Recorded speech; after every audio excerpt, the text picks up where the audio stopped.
doesn't already solidify it for sure is after watching that. And everything was great. Jay and Chaos was probably the hardest battle for me to call. I only watched that once, and I really can't call a winner. I agree with that. Salute my man Don Marino, who had a really good Civil War battle. His first round alone has almost the same amount of reactions as all three of Ryder's rounds. So even if you feel like Dom may have lost the last two rounds, that first round showed you what he's capable of on a stage. Oh, salute, bro. Thanks. Nah, after watching the battle, I think, I see people giving it to Ryder 2-1. I gave him, I'll edge it to him as well. I think he took the second and the third. It was just me trying new things, man. Like, that's my second time on the big stage for the 700 people. That first round, that's like my natural punching. But then I kind of started like overthinking, like, damn, we've been battling the COVID. What if the people like, oh, they want, you know how like in the COVID setting you're angling and you're like, you're trying to do more things and stuff. Right. So I started doing that in the second, and France could tell you, France heard my material Friday night, and I had no third. I had some family, a death in the family. There's no excuse. So the third, I was kind of crafting up. I was relying on like the props, and that didn't happen. So. But no excuses. Like watching that battle, it's more of a learning experience. Like, okay, this works for me. This not so much. I need to stick to doing this. Maybe fixing up my delivery, more flow changes, and man, I'm always growing. Like, it's nothing. So I'm just glad the crowd and people are really fucking with me. I'm seeing a lot of love more than anything. So. Hey, some people might hate me for saying this, Don, but I think you should only admit battles you lost if it's like a clear victory, because that was razor close to me. And your first round was like the strongest round out of all three rounds from everybody. No, definitely. Like, to me, I feel like the third could be debated because his third wasn't crazy. You know what I'm saying? But I get why. Because, like, my round was kind of short of energy. You know what I'm saying? Like, it was one of those things, like, realistically, if I stuck to what I was doing in the first, he's out of there. Or if my second was my first and my first was my second, he lost. You know what I'm saying? So, but it's I'm just more of like, okay, like I'm getting a lot of love from it. I got battles where I got 30 past and people were just like, fuck Don, why y'all booking him? You know what I'm saying? Like that one round show, like when I'm zoned in my bag, especially on that big stage, this is what y'all expect from me, man. But it was dope, man. That whole Civil War card is crazy, yo. That shit, like being there, seeing everybody was like, damn, like, I could hang or I could perform with these guys, you know what I'm saying? Was this the biggest crowd you performed in front of? Yeah, the second one was like, I think 600 people when I battled Prep on Born Legacy. That was like my third URL battle. Like I did my first two PGs, Gunpowder Pat. That had like a 350 crowd. Me and Jay was like a small room type of thing. And then finally me and Prep, we were like almost like 650, I think they said. But that was yo, listen, when I walked in that room and Smack and Beasley posted this, all right, 700 people, bro, don't get nervous. As soon as he said that, I instantly got nervous. I was like, oh man. Nah, man, I could attest to it, man. I got the luxury of listening to some of your material beforehand, and yeah, you crafted that third really, really short and short notice, I should say. But like the first round alone, I think everybody was just looking for the biggest highlights that all the new era guys could present on the stage. Like we knew, we weren't gonna have a full 3 rounds yet because y'all had been battling in close quarters for so long. Adapting to the stage would be a bit of a struggle, or at least a learning experience for everybody. What I was most interested in is like, all right, what's a peak of their highlight while they're on this stage for 3 rounds? And you show for that entire first round that like you kind of understood the entirety of like what it's like to battle in that magnitude of an environment. So that's important to me. Yeah, definitely. Yeah, like I said, like it was more like because DNA's been promoting this album and on the run so far, because I guess I really spar with like DNA and T-Top and the sparring sessions, right? It's also like who you spar with. So like A-Ward, EK and them, they love angling, so they heard my rounds. They're like, oh, your second's the best. But then when I finally got to spar with like DNA, he was like, nah, bro, your first is so crazy that people are not gonna fuck with the second because of the energy shift. So like I said, man, it's all learning experience, man. I'm just glad people fucking with the first so much like that. So, but this whole card was crazy, man. This whole card, watching everyone for the 2-on-2, from Twerk and Loso, and even when Jakkboy, like him being on stage, like being sick and seeing him still like sticking through because he wants his man to have a good performance. It's like, damn, like this class is built different than anybody than what people are underestimating us for. Yeah, salute to some of your peers that are also pulled up just now to the Twitter Spaces. My man Amin, who had a crazy first round with Swamp, and Anderson Burrus, who had damn near the moment of the event. Yeah, facts. Yo, when Ace and Swamp told Danny, like when he said, "Why you didn't bump Danny?" Oh, because he'll take it home to his wife. That shit hurt my soul in the building. I said, "Oh my god." I've never wanted a battle to end after the first round so bad, other than their battle. It was so crazy how Ace and Swamp was clicking on every single cylinder in their first round. It looked almost too easy. It looked too easy at one point.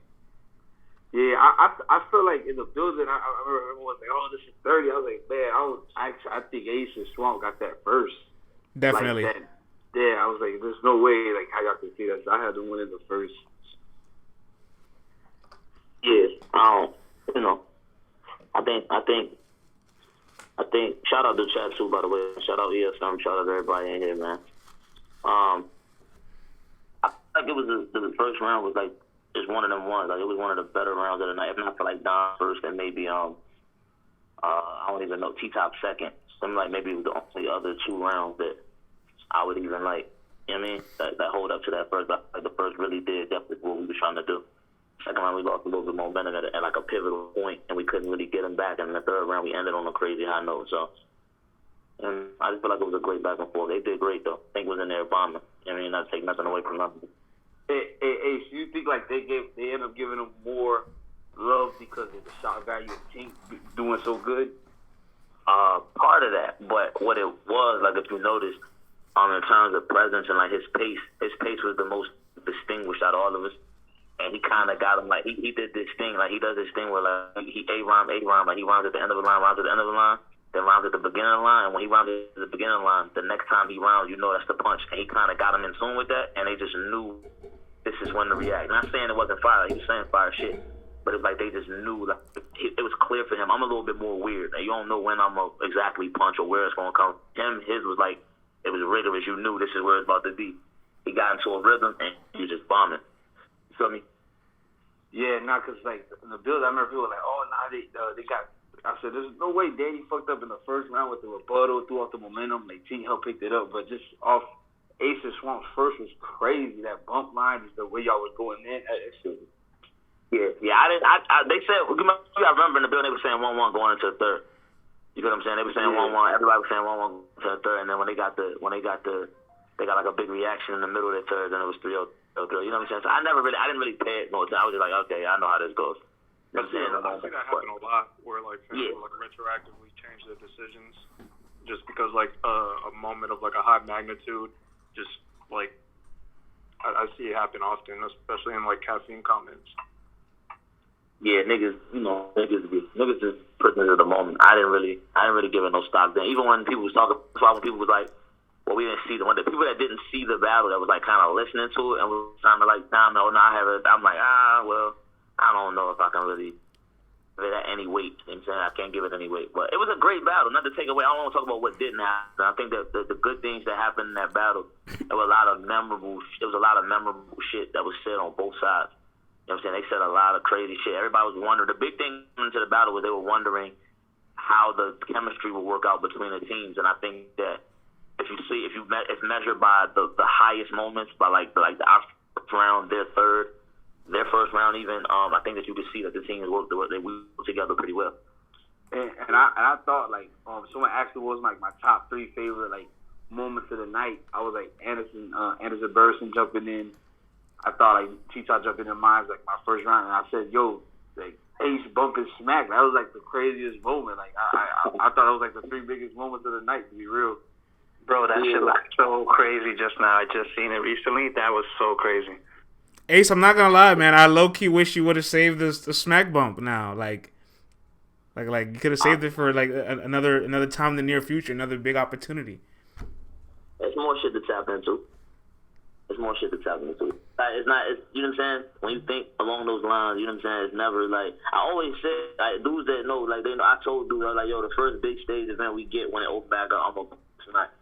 You know what I'm saying? And it just worked out perfectly that Swamp had that for, he had used the leg shotty, Diddy Bop, and chest shotty, Millie Rock, and, you know, that whole thing, so we could combine them. So they kind of expected one thing, and then we got to use it. But it's a lot more opportunities to do some crazy shit once the stage opens, like a big stage.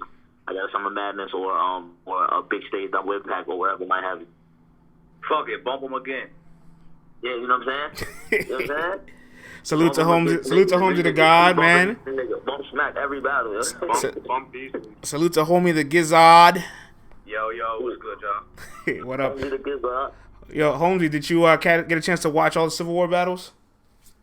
No, I literally I was on FaceTime with Ace earlier, and I literally just told him I just finished him and Swamp versus Danny and Tate. Like, what? Well, I just finished you. Whoa. Oh my God. I don't care. However it sounds is how it sounds. I just finished watching the 2-on-2. Okay, say that. All right, cool, man. So I want to ask this to Anderson, Don, and Ace, and then Greedy and Bum, you guys chime in on it as well. After watching the battles, right, and all of the three of us that were in there in person, who do you think walked away from New Era saying, I had the best individual performance on that stage? Like, who walked away, like performance of the night? Not necessarily performance of the night. I'm just talking strictly just the New Era guys, like Kid Chaos, Jay, yourself, Ace, Sig, Castro. Who'd you guys, Loso, who'd you guys think walked away that night with the best performance? You know what's crazy for me? I feel like it's hard because I feel like we all show glimpses, oh boy. My thing is like this. Like my first round is crazy. Like you look at the New Era cats who got more reaction in one round than me. You know what I'm saying? Not even being cocky, but then it's like when Luke Castro does the hey big dog, like the boom erupted, like you know that's the star quality. You know, Ace the shoulder bump, the 2-on-2, like Jay and Kid Chaos up there just not doing your traditional like gun bars or whatever. They're just rapping. You know, I don't know, man. It's hard. Like even like I don't know, man. That's hard. That's hard to say. I just think we all did good, personally. I was like to say the New Era nigga with the best performance is clearly Anderson Burrus. Clearly. I appreciate that, man. Thank you. Bro, this 4 to 8 bars too. Bro, this is I remember sparring with T-Top, right? He was telling me he was gonna jump in, right? So I'm watching T-Top second, and I don't see Anderson Burrus on the stage. And back of my mind, I'm like, yo, is he coming out? Where's he at? Is the shit about to go left? Like, is it finally out of nowhere? Anderson Burrus came out of nowhere. I was like, oh shit. Yeah, you know, the whole night he was sitting over there by that camera, and I didn't see him. I didn't see him get up or nothing. I just saw him on stage, and I'm like, well, how the fuck did he get there? Yeah, it's weird because Top and I, we talked about it. I went over to his place and we went through it once, and then we never got the chance to go through it again. And it's cause I was filming the entire night. I was working with JB in the back, and so I was just sweating the entire time. Like, we have to go over it. I don't know when exactly to jump in. I know it's in the second at some point, but like I was so nervous, and thankfully it all worked out really well. But we did not go over it really at all. It was cool. And let me ask you, because T-Top told you, like, because I got to like, yo, NWA, so he was like, yo, he just say this. When did you like improvise or thought like, yo, I'm gonna go ahead and do the freestyle with the ring card girls? Yeah, I don't know. I was kind of thinking about it kind of throughout the night, but I was so nervous because I was just trying to like make sure I got the timing right with the first bar that the T-Top had, the white guy talked to the police thing, and then I had enough time with the crowd reaction to like really kind of formulate it on stage, and it went really well. When Top was like run it back, I was like I forgot it already, but it was really cool, man. Yeah, and then I said the 4 bars that I'd written, and yeah, it all went pretty perfectly. So it was a lot of fun. Yo, when you added in that freestyle, T-Top's reaction was priceless. Like, he was so shocked.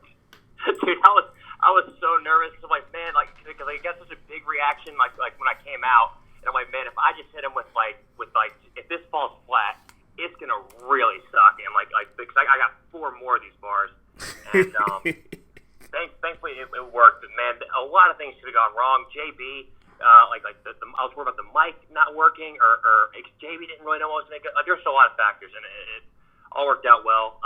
But yeah, it was pretty lucky. It's crazy to think about, like, you just jumping in and, like, your mic falling off and, like, the whole momentum of the round is just gone. Oh, dude, I was so terrified the entire night. I could see you jumping in and just, like, tripping and falling over mic, like, oh, shit, my bad. Yeah, it would have been really bad. But I think if he would have did, like, tripped and fall, I think he could have played it off. Yeah, he definitely could have. Yeah, he could have. Like a comedic moment. Anybody else would have been like, oh, this is going wrong. But I think he could have really, like, played it off funny as hell, Like, you know, I feel like that's the thing with people with, like, charisma and unique personalities. They're able to get away with certain things. So, like, obviously, like, Geechee, when he stumbles or fumbles, he's able to play it off and turn it into, like, a little laugh-off joke. And I think Anderson would definitely be one of those people. But I think, all jokes aside, I think you killed it. I think the timing was perfect. You made a huge moment out of it. Oh, thank you, guys. I really appreciate it. It's really an honor to be on the card with so many of you guys, and hopefully I get the chance to do it in the future and actually be on the bill. Yo, on that topic, I just gotta say, as a fan, like, I actually kind of enjoyed Ace and Swamp when they had their little, like, mix up, the way they played and had fun with it. It was just funny. What? Yeah, Ace was like, I gotta call him again or something. What they do? They didn't do that. Well, he didn't do that. I promise you that didn't happen. Hey, hold on real quick, man. Salute to Jakkboy, man. We just brought him up as a speaker. Jakkboy, we talking some Civil War, man. Salute to you over the weekend of Civil War, because you're a fucking warrior, dog, and you have everybody's love and respect. You know what I'm saying? Much salute to you, bro. Can't say enough good things about you. Shit, I appreciate it, dog. Ain't shit but another day in the life, though. I definitely appreciate it, though.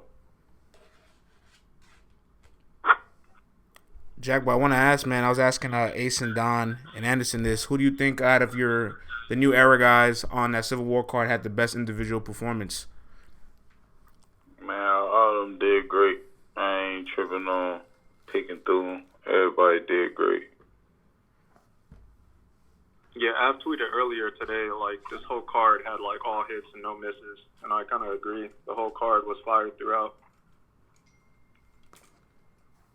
No, yeah, the card.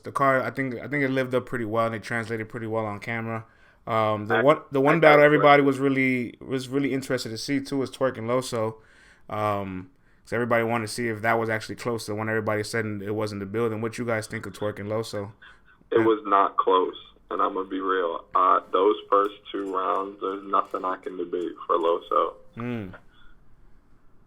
I got a quick question though. Yo. You know what I'm saying? Like, I feel like every battle is, like I said this before, regardless of who you got with, I feel like every battler had a round where they showed some of their potential, all of their potential, new potential, whatever the case may be. I don't think there's been another card before this card this year that done that. Yo, you know what I want to add to that, Jack? And somebody correct me if I'm wrong. This has been the case for the last about 3 or 4 years, bro. Look at. Remember Survivor Series? At the first one at the top, that was the first time the ring card girls got brought back, and then that was with newer niggas. Now, I ain't gonna drag it, say 4 or 5. I say about 3, because then after Survivor Series, it was with the band Legacy, and that was more so with like newer people. Like, I feel like it's safe to say when it's a card based around newer people, it rarely goes bad or has a bad battle on it. Or that, I'll just say when you compare the newer talent cards to the older talent cards, you always come out with more quality battles. Yeah, but they smoked me and you in that interview for saying that shit. Look at this last Double Impact. The newer guys wilding with the vets. Here's my thing, right? You gotta, if you able to look through a lot of shit, it's not the message, it's the messenger, and a lot of shit, because everything I've been saying since I battled the nigga John always got turned around on me. Now everyone agrees with every sentiment because Surf just said it. That's how this shit goes. I've been said the nigga ain't do nothing but may have a prop. He don't got no raps that no bars no one believes, that all remembers. He said the exact same shit. Now that shit hit. Oh, Jack, you was just complaining. Now, no, nigga, it's the truth. The bitch can't rap for real. He found other ways to win, which is what's special about him. But he can't rap for real. Now, Surf said, it don't be the message, Holmzie, it be the messenger, bro. Fact, remember when we did remember when the niggas initially had the Fuck the Vet shirt? I think it was like 2018, 2019. And I said, yo, if you ever do a Rookies versus Vets, or if I literally said some shit along the lines, like if there was ever a situation where we had to rap without a crowd, y'all would see like that the newer niggas would dominate. And then it got like 13,000 views. I was delusional all through it. The shit happened last year, and then it's just like, you know what I'm saying? Like you said, it's the messenger. That's it, bro. It's just the messenger, bro. It's never really some niggas' messages be off, but when you do have a fact, it usually is the messenger if people don't take to it. You know what I'm saying? Like, people do it in real life. Somebody will say something and they'll be like, yeah, but who are you to say it? Like, yo, why are you so worried about who are you to say it rather than what he's saying is a fact?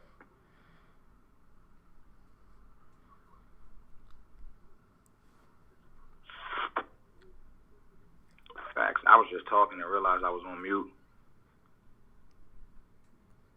Honestly, he was spitting facts. I was just, letting the pause. No, yeah, I definitely think you guys set the bar very high for the whole Civil War. Will be a better card than Summer Madness, but I think I do think like part of the electricity of the environment of like 700 people, like we hadn't had URL had a big event like that since the pandemic. So now that Summer Madness is gonna have 3 times the amount.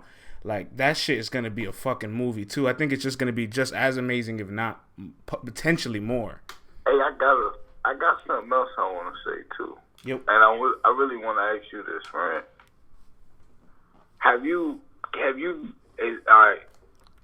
Do you notice the difference in crowds? Meaning, these crowds that when people have thrown events,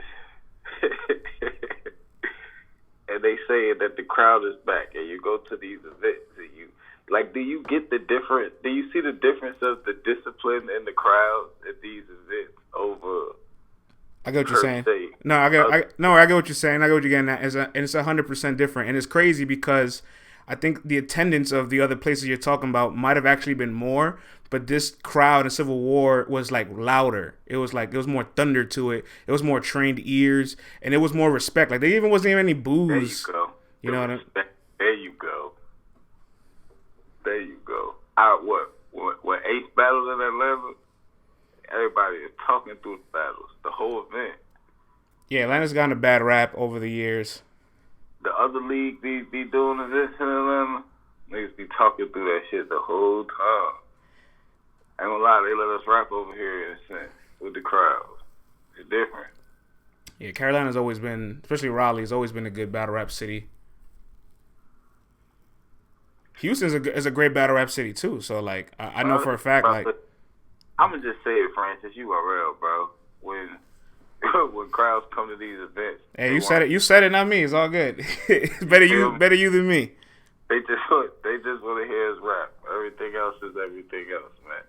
The proof is in the pudding. The proof in the pudding. But even with that, then I section off to say like, yo, it's gonna be like 2 or 3 battles that live up to what Civil War was. That's at Summer Madness. The question is, do you think when people actually see the difference, and this is what I mean, I'm not saying that's not going to be a great battle, 2 battles. I think it's going to probably be about 3. Well, you got 3 versus, what, like 6, 7? Mm-hmm. There's a lot of guys I could trust on this card, though, man. You know, half of this, or about like a quarter of this card was on Gnome 9 in Houston, like Surf, John, Shine, Geechee. Like, those are guys I can consistently trust on a big stage to deliver. So I know I'm going to get a couple good battles for sure. I think everybody's just concerned with the Mook and Reed battle because they're just like they've never really rocked the room, and they've been doing this for 20 plus years, and we respect them for who they are and their stats in this game, but we know they're not as electrifying as some of the younger talents of this generation. So, and then obviously if the card has some more flair with Easy and Chess, that credits New Era because Chess is closer to the New Era guys and Easy is New Era. Right, and then if the Ultimate Madness card goes crazy, that's definitely New Era because that's the Crucible time period of battle rap. So, why? You know, I want to see how the UM guys are gonna do, like in front of 3,000 people. Like that's gonna be interesting. Man, they gonna do fine, man. It's another battle, man. Stop putting that pressure on them. That shit fake pressure. I was just about to say that every battle is a battle. Yeah, son, that shit fake pressure. Don't even do that to them. I didn't. Man, listen, regardless how anyone think about the outcome, I stood up there and no, man. I stood up there on the Reloaded shit versus Franchise. Goddamn, listen, man, that shit is another fucking battle. Because when you get on stage, they holler big stage, but they tape off the same amount of square space that you gonna have in every fucking battle. Fact, that ties into what niggas were saying earlier. Ace and them were saying that, like the momentum gets switched so fast because niggas be quick to throw in John Body Jack, but motherfuckers that was in the building, remember after both y'all rapped y'all seconds, the crowd was literally holding up 1-1. But then like a whole what happened, and then it's like, all right, well he lost super bad. That shit really be like you said, it's fake pressure. Well, one thing I'll say about Jack and everybody on Civil War as well is like, they definitely have a round or flashes to show what their peak could be like on the stage. Like when Jack's first against John, or even half of his first against Franchise in that Reloaded room, it looked like Jack know what to do, right? But it wasn't there for all three. And I can say the same for the Civil War guys. So that's the adjustments that need to be made, I guess, once the stakes get higher, right? Like figuring out how to stay more consistent and spreading out that momentum in other rounds, because you guys can get hot for a round. Anybody can rock that room for a round. You guys are that talented. You guys are that good and experienced, but all three, it's tough, right? Nah, yeah, that's a fact, and I feel like that's something that everybody is trying to figure out though, because every battle is different. Like that's the other thing too. Like, so like I can figure out how to necessarily in one way rock a room for 3 rounds versus like Oops, right? I kind of figured it out in a sense, but it's a different battle versus Loop. So it's like, how am I going to figure out 3 rounds to approach this person? It's not the same formula you know what I'm saying? One thing I think I've learned, No, dude. Go ahead, Ace. Go ahead. You go ahead, Ace. Go ahead. I was say one thing I think I've noticed and I'm starting to learn is that, like, I think big crowds are starting to become more trained to angles. Like, of course, they want haymakers, they want you to perform and be entertaining, but it seems like they have developed a patience for anglers because that has evolved over the last couple years. I don't know if that always works though, France. We just watched Loso and Kirk today, and Loso was heavily angle based, and Twerk got straight to the point. Like in a room, like with a big crowd, you still need room rockers. I'm not saying Loso's material wasn't decent, but you got to know who you up against. You got to know the guys that you're on a card with. You got to know what this opportunity means to your opponent as well. You know what I'm saying? What it can do to elevate them. And I kind of think that was his era and approach when it's taking the battle. But if you can look at I'm gonna keep it 100. Yeah, go ahead. There's a couple good examples. That's a good example where it didn't work, but then you can look at Kid Chaos that same night. He looked good. Even though John and Ace was in a bit of a smaller crowd in Civil War, he angled, and they were really patient with him there too. I just think they're developing more patience with angles. Yeah, it's free. Wait, my bad. My fault. I agree. I just said it doesn't always work. You know facts. It just depends on who's in the building that night, you know what I'm saying, or what the listener who's viewing, you know what I'm saying, from home or whatnot is looking for from that battle. You know what I mean? All right, so trade secret. I'm going to let everybody know a little bit of a trade secret. It's something that we refer to in the shop as an angled punch. And so what it is you figure out the approach. And then when you figure out, I don't want to sound like y'all don't know what it is. I'm pretty sure most people know what it is. I'm going to tell you how it specifically applies to this conversation. It's basically where you take an approach, like whereas you have a dialogue or something that you're trying to discuss with an opponent, and you talk about it, but you also bring it to a point, to the punch that you bring it to becomes an angle punch and not just a random name flip or something that you could say to anybody universal. So if you notice, like to bolster your argument in terms of people being more in tune with angles, not really the angles that they're in tune with, it's the way that you choose to approach it, because you pay close attention. Twerk spent the whole battle angling. Yeah. Talking, he wasn't just rhyming Loso's name. He was literally talking about the disparities between religion, but him worshiping and him being a battler. He was talking about all the different things, but he was punching heavier than him. And the reason that a lot of that Loso shit fell flat, being in the building and then watching it now back on camera, is because his choice of approach he didn't match. There's no way for you, no matter how good you choose or break down it, there are certain things that you just can't match. And on stage, energy counts. He just couldn't match that man's energy, and his approach wasn't strong enough that it countered it completely. He didn't have an argument that was good enough or presented good enough that people were just willing to overlook the fact that he was outmatched by him in terms of stage presence and energy. And I think you talked about this at the space recently about how Twerk's IQ is really high because he constantly counterwrites in battles, and he pretty much addressed what Loso was going to say in the first round. Everything he was going to say. Yeah, and then and diffused it. And that's what I mean in terms of approach. Like, so you got to understand when you battle, battles aren't in a vacuum. That's what everyone always has to remember. No battle. If you take someone's material, that's why like sometimes when you hear people's material, it can be you have to listen with a certain type of ear, because if you just listen to a nigga bars by himself, you're not weighing them against the other nigga rapping. You feel what I'm saying? So when you hear somebody's bars before they go rap, you're not actually hearing them encounter or after the opponent has rapped. So when Los was preparing for these battles, I'm going to be honest, I hated those jers. Those jers flips were horrible to me. I hated those. And the crazy thing is that I haven't talked to him since and been able to break it down, but he hated the low flips because one calls him low, but then he turned around and flipped. Same thing. But then he flipped jers and cut Jersey short. And I'm like, yo, you just said you hated that. So I'm saying that to say that his approach, what he chose, how he chose to, it probably sounded good when you're not taking into account twerk rapping. So when you hear it by itself, it's like, oh yeah, this shit's fire, and not remembering that, yo, it's a 700-person stage, so that's gonna be in your face. So you have to find a way. He didn't have humor. He didn't have a bunch of things that I think could have diffused.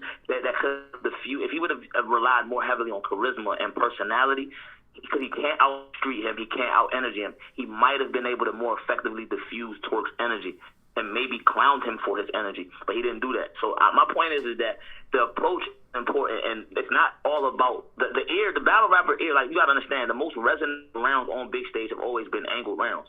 Angles have never been not in style on stages ever. They've never been. It's not the stages. The punching just became the in vogue thing for everyone to do after Woman Ave. If we keep it 100, punching wasn't never the thing that you had to do for punchers. But those weren't the predominant amount of people. But people's ear became so into with punching that it became a required skill set. Not to cut you off, big bro, but I've been saying the part about punches just coming about with really Roman Ave, because like, niggas say Big T and Surf is a classic, but that shit's all jokes. Yeah, and regular and bars. Yeah, they weren't really in there punching heavy, and it was a great battle. Even like JC and Chilla wasn't like a punch fest, but it was a great battle. I say that to say, to tie it back to the point, is that it's not about it's when you're battling someone, it's not just what you're saying, it's how it relates in contrast to your opponent. You feel what I'm saying? So if you took those exact same Loso rounds and he was battling another nigga from Jersey like Old Red, that would have been amazing. But because he was battling Twerk, he didn't properly address the energy issue. It didn't weigh out well. The contrast was very bad in his, like, not in his favor. So basically, to sum it up, you saying Loso didn't have charisma, punches, or flow as cool. Nah, I don't saying that at all. But I get the joke. But I'm not saying. I'm not saying that he didn't. I see why I'm saying y'all reference it as an angle punch. I'm saying because Twerk did do some angling, but you know what I mean. Beg your pardon if need be. He knew when to get in and out. You know what I'm saying, and move on to the next topic. Yeah, that's what I'm saying. Like, so, but it's still angle. Like, everything. Right. If you don't, just because you don't sustain an angle doesn't mean it isn't an angle. You know what I'm saying? So it's like if you're addressing personal thing, or not personal, but you're addressing things that are specific to your opponent, it's an angle. So it's like he was doing that, and he was touching on what he had no freaky. He had to touch on what he had to touch on. like the pursuit of happiness bar, the whole build up was related to the fact that you can't distance the son and father. To start the first round, how can you even die by the father like Marvin Gaye? All of that is related specifically to him. It has not. It's not.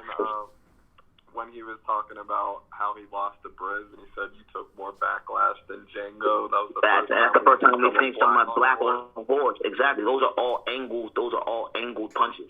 That punch isn't just a name flip. It's not just. It was a name flip, but it's not just a name flip. It has relevance to something that is actually current with that and relates to the battler. So that makes it an angled punch. I think that's why I really enjoy Twerk's haymakers, is because usually his setups complement the ending punch. They usually build up to the punch and like kind of like a cinematic arc. Like there's like a little story that goes to the ending punch. Yeah, and what he does better than anybody is he creates suspense, and that's what he does. Like you don't really know where you're gonna end up at, and then by the time you get there, it's like, oh shit, he doesn't make it predictable for it. Like so, even though the subject matter is familiar, the ending is unfamiliar. Like you get there and it's just like, oh shit, I didn't know that's where we were going. You know what I'm saying? So that's goal. You know, this is a little one-on-one. That's literally the goal of any punch, of any like haymaker, is literally to hide where you're going and then present it in a fashion that they haven't heard before, that's unfamiliar to them, though it might be a familiar subject. And then boom, the room breaks, everyone yells, and they run around crazy, and they tell you the best of it. The end. Hey, so you always spitting facts in our spaces, but I definitely agree. Like for me, a good example of the angle punch that you're talking about is like Kid Chaos is first for Jada Nightwing and Jada Nightwing second for Kid Chaos. I think they were doing that exact same thing he's talking about. Yeah, that's all Jada Nightwing does. That's all. Jada Nightwing is one of the most like tailored to you. He doesn't really say much that can be said to somebody else when he battles people. Everything that he says to his opponent can really only be said to his opponent, and it's more than just name flips.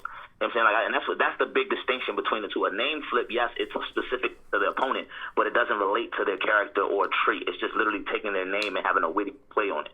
Whereas an angle punch, well, it can be a name flip as well, but it also incorporates facts about your opponent, or not even necessarily facts, but it incorporates things that are known about your opponent that are related to it. That obsolete flip by Jay. Amazing. That's really not a punch. And that's what's amazing about that. That's good writing. That's great writing and a great execution of it, because he didn't punch. He literally just brought you to a point, and then you knew where he was going. And everyone said it. Like that's a master class. That's a master class in breaking somebody down. Yeah, amazing. And he knew they were gonna finish it too. That was just all around amazing.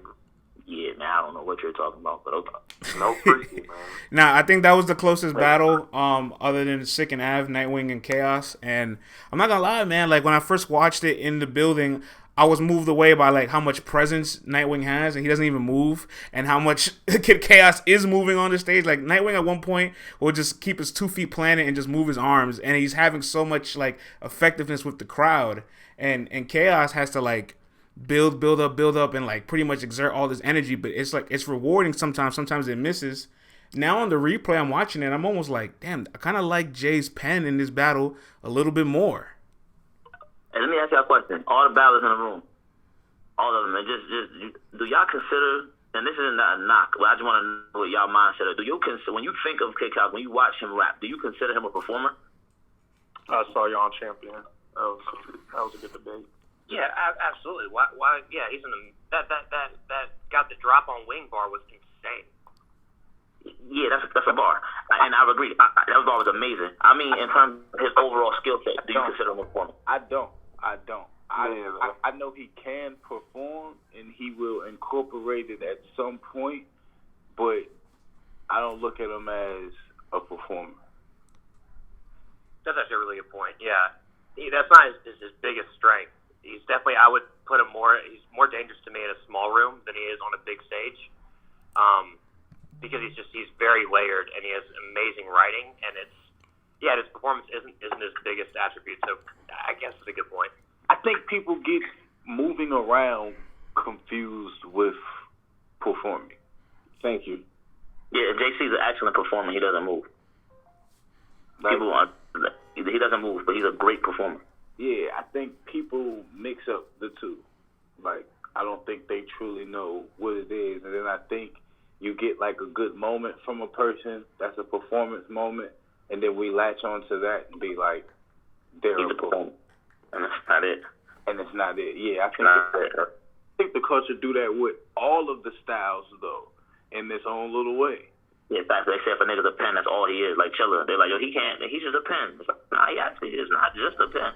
Yeah, I'm an angler. Yeah, he got you labeled as an angler because you over the run. You know what I'm saying? Like that's how that go. Like once you do something that stands out, you automatically marked it as that. And right now he got the whole the rewind shit he did on the caffeine battle with Chess. So people was on the performance shit. Cool. And then the hot sauce shit. So I thought it was fire. No, I think it's fire, but I'm saying those are performance moments. So people are locking on to him being a performer. He does have a lot of those moments though. Like even in that chess round, you could point to like him rolling up the magazine, the bad dog thing, or like his like. Yeah, but he's what I'm saying is like he'll pick a spot to do it, but it's not what he like. It's not what he does. It's more so something he's doing. Like for me, he's doing it now because when he first came onto the scene, all y'all was doing was marking him as a pen. And I think he kind of got tired of that and was like, I got to walk my way to move. Yeah. He does it like the Rubando shit, to tell me what you want. Like, he knows how to make his performance bars be haymakers. So, like, they're very, like, notable, I guess the word is. So then, like, that's what it gets labeled as. It's like, yo, every time he does one, it hits, so. Yeah, and I'm going to say that, like, it's not really... Because you incorporate certain things, like, I'm not saying he doesn't perform, and that's not what my argument was or is. It's not that he doesn't perform or that he isn't a performer. It's more so that isn't what I'm ever going to identify with. I'm not going to identify him as. That's the first thing that comes to my head, unless he just becomes predominantly that. Like if he becomes, if his pen layer takes away, I think that in terms of listening to his attributes, that falls way down the list, is my point. Like, as good as a performer he is, I think of, like, 4 other things that he does better before I think of him performing. I agree. Where I feel like on the back end, when it comes to somebody like myself, performance is like 1, 2, or 3. For him, it's probably like 4, 5, or 6. 5. Yeah. So people with the whole skill set. Like, niggas underestimate that T-Top is a performer. Yeah, I was about to forget. Like, T-Top is a performer. I swear to God, I was about to say people look at T-Top as mainly an angler, and but he's actually more of a performer than any fucking. He's an excellent. His charisma, before he ever figured out how to be an effective angler, his charisma and how he sold his bars physically and the appearance of them is what made him like popular. How he sold the drug talk wasn't the drug talk by itself. It was all elements of the visual components to it while he was performing the drug bar that made it add up to a lot of people. I don't think niggas remember like this be my thing I keep trying to tell people too. People they latch on to a certain part of a battler at a moment and forget maybe the things that was before and you watch their transformation. Like T-Top had a whole thing where it was like they used to talk about how he had like his mannerisms when he was on stage. You know what I'm saying? Like, his mannerisms was a thing for a moment when he was talking to drug talk. Like, how he would lean forward with the little... Yeah, that's all. Yeah, I know that shit. The little facial expressions and shit. All of exactly. that. That's performance, yo. Exactly. And that was the whole thing. And he's now that he's been on the scene for as long as he's been, and that little chapter of him has passed, he still has it, but now they just latched on to the angle part. And it's like, his biggest thing is he knows how to sell shit. Sell a bar. I was literally about to say, performance boils down to, I was literally about to say that. Yeah, performing, literally, that's selling a bar. Selling a bar is literally what performance comes down to. And it doesn't require a dance move or you jumping up and down and do it. Exactly. It doesn't require that. It doesn't, like, niggas sell bars very, very, like niggas sell bars. Sells the fuck out of a bar. 100%. Yeah, T-Top is good at, like, captivating the crowd and making you hang on to his every word. You know what I'm saying? When he's rapping a lot of times. So that's one of his strengths, in my opinion. Look how he had you. He was looking bad, too. And then the other thing is, with performers, there's also different like, that's my thing. Battle rap don't fully break shit down, for real. But there's different performers. Because, like, me and Top both are heavy on the performance side, but we two totally different performers. Like, our performances in different ways. Like, I don't do what he does, and he don't do what I do. Like, it's the same thing with the pens, though. Like, everybody pen don't do the same thing, but they got pens. Yeah, like that's like it's like people don't really we just be like, oh, he's a pen guy, and it's really not that simple. Like for example, right? If niggas want to be technical, I was saying this earlier, one of the best pens in battle rap that really don't get credit is Street Hymns. But why he don't get credit? Because the way he give that shit off is boring. Who wants to hear that shit? Monotonous. He didn't sell his bars well. You made the one line. You made a one-liner make sense in 12 different ways. Okay, cool. Technical writing. Now, what does that got to do with your opponent, and why are we entertained by it? Exactly. So it's like technical writing, you a fucking monster, bro, because I don't even care to go that far with any line I create. God damn, you made it make sense in 12 different ways, but now you about to deliver it all 12 different ways. Bro, I'm not about to sit here and listen to you deliver that shit one line 12 different ways. What the fuck is wrong with you? Pick parable in the parable. Yeah, pick two and make a bar and move on, bro. Like, what the fuck are you doing, bro? Nigga said pick two. Yeah, goddamn, you got 12 to choose from, motherfucker. You're using all those words. And since I don't understand them, I'm going to take them as disrespect. Yeah, no, fact. No, real shit, though. But as smart as you is, you got to know how to package it up. So, that's the true measure of it. Yeah. That's the true. Hold on, what? You got to do what? Man, never mind. Richmond, bro. I'm from Richmond, fool. I don't know, Jack. I don't do pause, bro. Yeah, I get it. You don't got to do pause, but you don't got to do niggas, too. Like, that's kind of crazy. I knew you was going to have a comeback, bro. You don't got to just do niggas, bro. Like, there's some balance there. Like, it's not one or the other. Like, either I don't do pause or I do niggas. Like, nah, that's not how that goes, bro. Hey, bro, you know in the history of the South, bro, niggas used to say they was going to the package store and that meant alcohol, liquor. Like, the package store. The niggas was selling jokes. Hey, come on, man. That's the liquor store, bro. What the fuck? Niggas is going to pick up dildos and go pick me up, bro. Man, y'all wildin', man. Y'all wildin', We're not doing that. Hey, real quick, man. Shout outs to Frack Hoffa in the building. Brought him up as a speaker. My man Frack in here too. Nah, it's Frackboy Maine today. You know what I'm saying? Talk that shit. Yes, sir. That shit, bro. Talk that shit. What's good? The only league that matters. We here. That's a fact. All right, now I'm going to beat your ass. Watch. Pardon me. I'm playing this game, man.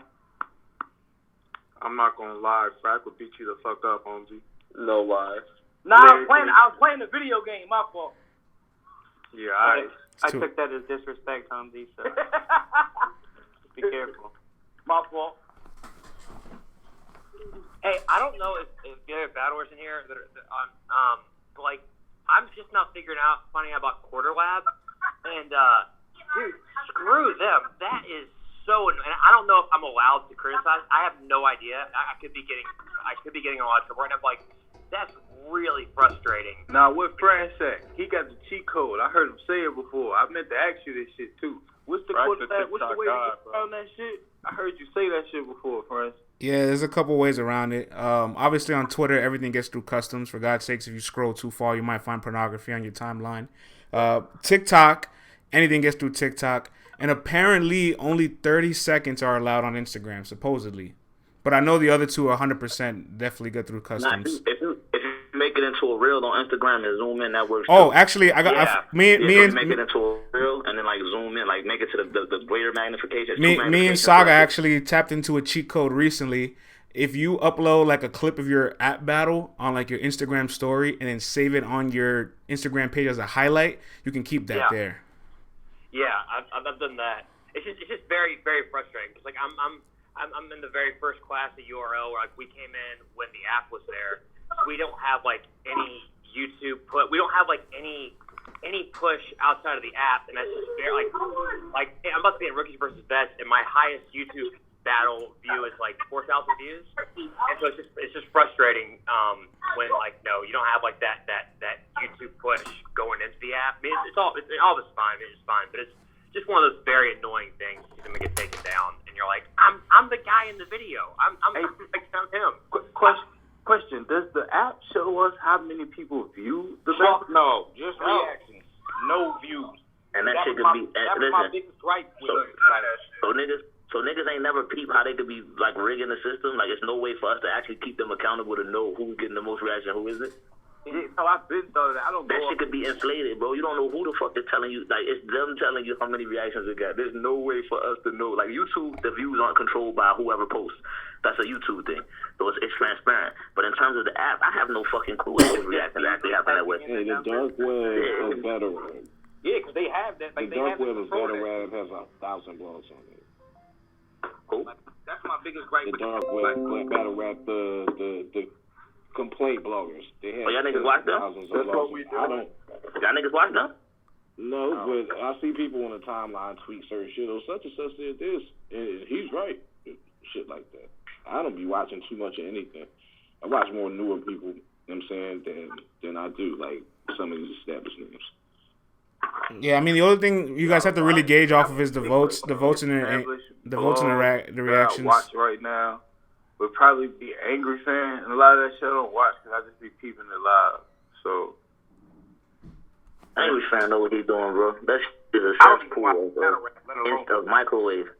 Like that might be it. That might be it though. Like the Battle Truths and the Christian. Like I ain't been watching Piper Boy. Like all that extra shit. I ain't been watching none of that shit. Like I never watched Piper Boy either. Piper Boy, I fuck with Piper Boy. I ain't gonna hold you. Piper Boy ain't never really. With him. I just ain't been watching this shit. He ain't been. I don't think he even been blogging, to be honest with you. Like not like heavy. So I feel bad. I see his shit like when I scroll through YouTube because I used to be subscribed to him and shit. So when I go through YouTube, I be seeing like his little community posts and shit. So he still be making posts, but he like. I ain't gonna lie, he became like a clickbaiter. He only posts on what's making news, what's making noise now. He ain't doing every battle by battle like he used to when he first. Yeah, personally. Who was that you said, Jack? Piper Boy. Shit, Angry Fan used to do the same thing. Like Angry Fan, like all of them niggas used to, like Angry Fan, Piper Boy, Chris Unbiased. Remember, Chris Unbiased used to have New Nigga Mondays and all of that shit. New Nigga Monday? Hold on, what? Yeah, yo. It's not my shit, so I don't care. But anyway, like once niggas realize, like, it's not your shit, huh?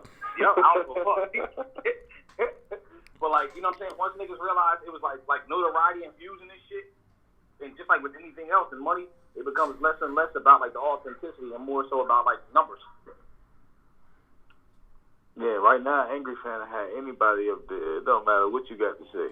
Like, niggas on their Royal Rumble. He'll let you say whatever, too. He'll know battle rap history and know you capping, but he just gonna let you say it and be like, for real? No. People love that shit, man. Niggas love to see drama, bro. It's really what it is. That's a fact. Shit, I like drama, too. I like watching it.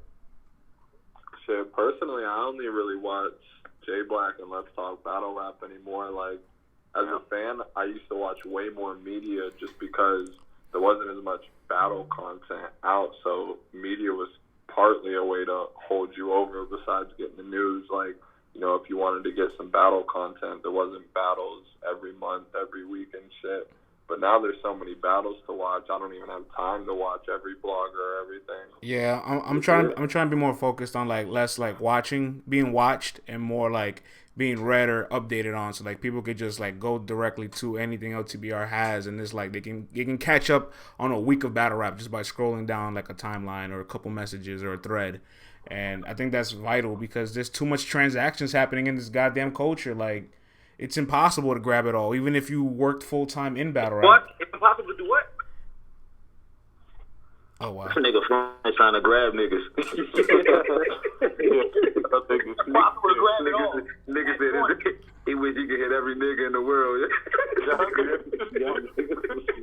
Nigga definitely said he tried to live in comedy. It's impossible to grab them all. Nigga created a solution to be able to grab it all at once. Yeah, niggas said, I wish I had 25 hours in a day so I can grab more niggas. Yo, niggas is wilding right now. I'm But never. part of whatchamacallit, what kind of made me fall out of love with this culture, you know what I'm saying, for like the year that I felt back from not doing anything, was that I was absorbing too much content. And it was like a lot of negative content. And during the course of that year, like, I unsubscribed to a lot of shit. You know what I'm saying? And figured out who I need to watch, you know what I'm saying, to get what I need to get as far as like battle rap content and to stay updated and shit like that. And I began enjoying the culture more. When you absorb so much negativity, it impacts your own thoughts, and your own thoughts become negative, even outside of, you know what I'm saying, like, battle rap. That's a fact.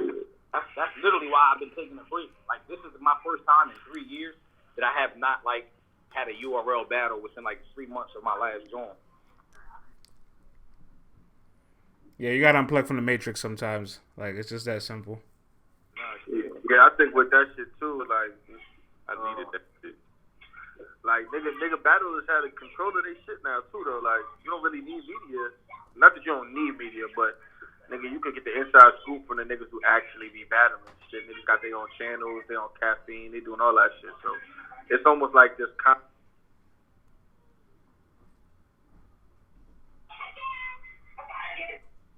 Choke. Yo. What happened? I don't know. No, Richmond. That's a joke, man. He cut him off, but It's a stumble. He picked it back up. Hey, yo. Picked it back up? Y'all not even about to do that. That's not crazy at all. Yo, why are y'all doing this whole little shit, period? Like, That mean a nigga dropped it. oh, my Lord. Oh, my God. No.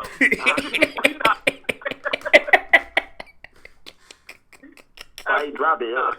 That's the dean. Oh, shit. Yo. He's literally the worst nigga to talk to on the phone. I be trying to not say certain shit that I don't even know is crazy. Like, he's the worst nigga to talk to. Yeah, earlier. What he didn't want to say. He didn't want to say he slipped. I didn't want to say it slipped. It slips. He like, yo, I'm not saying it. I'm like, what? He like, it slips. I'm like, how is it freaky? He's like, man, I don't know what you. Yeah, man.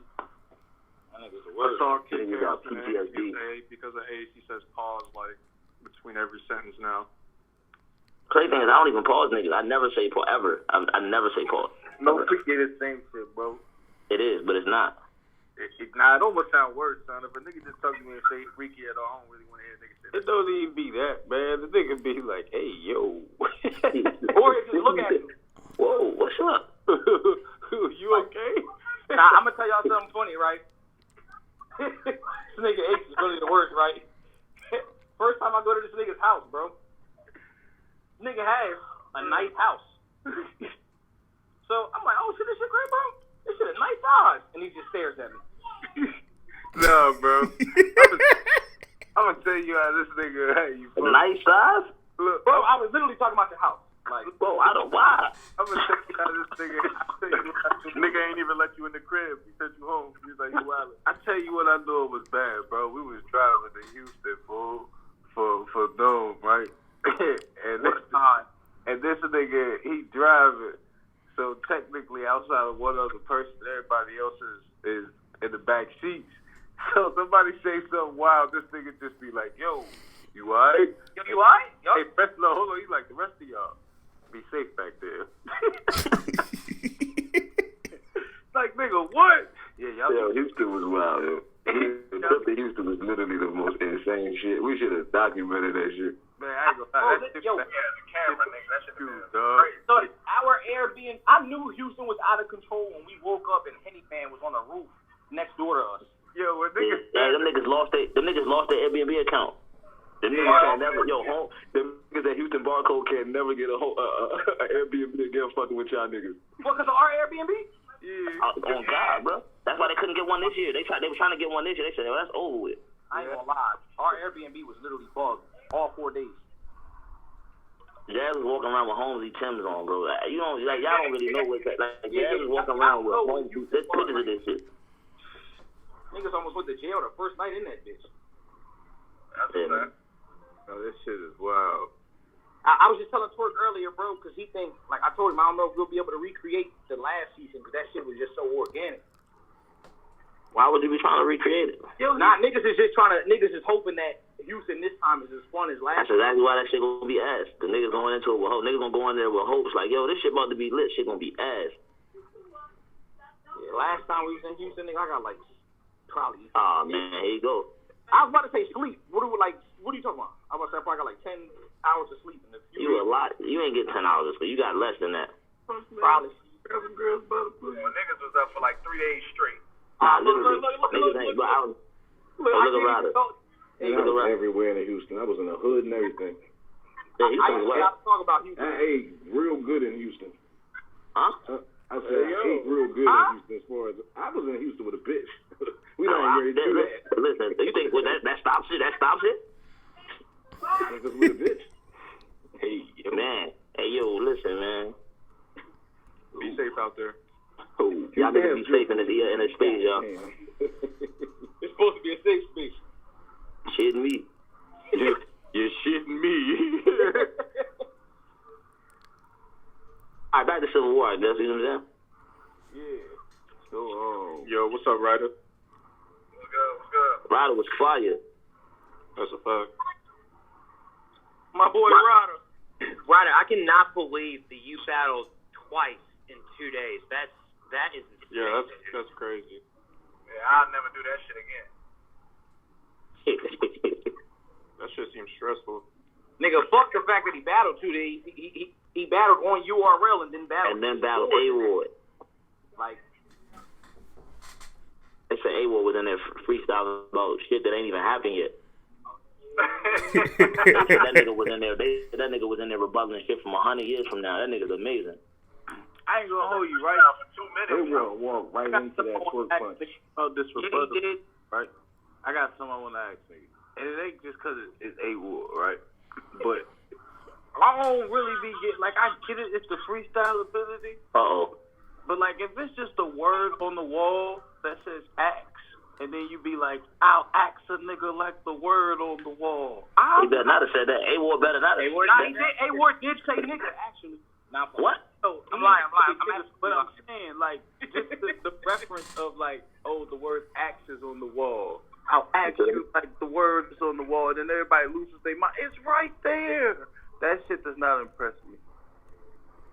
Well, yeah, it depends. I ain't gonna lie, it depends. That's rebuttal? No, I ain't say rebuttal. It's just it's not even a rebuttal. Like, I think that's what I get. I think observational freestyle. Yeah. Oh man, that nigga gave it a great term. Observational freestyle. Yeah, there you go. That nigga Bomb Nitty a robot, yo. That's exactly what it is, though. But it's not even a rebuttal because it's not got nothing to do with what. It's just, man, it's like. Yeah, nothing that a nigga say. Yes, it's just a freestyle, situational freestyle. He literally he saw something and he freestyled about it right then and there. Yeah, that shit. More of a element of surprise shit. Like, I can see if, like, the axe on the wall, the nigga had, like, an axe, or he had a bar and then he tied it into it, but, like, I can. No, I'm gonna keep it 100. Nah, it's fire because the rhyming, coming up with the rhyme scheme and making it into a punch. If you make it into a punch in that short moment of time, that's impressive. Yeah, whoever does it. Is difficult.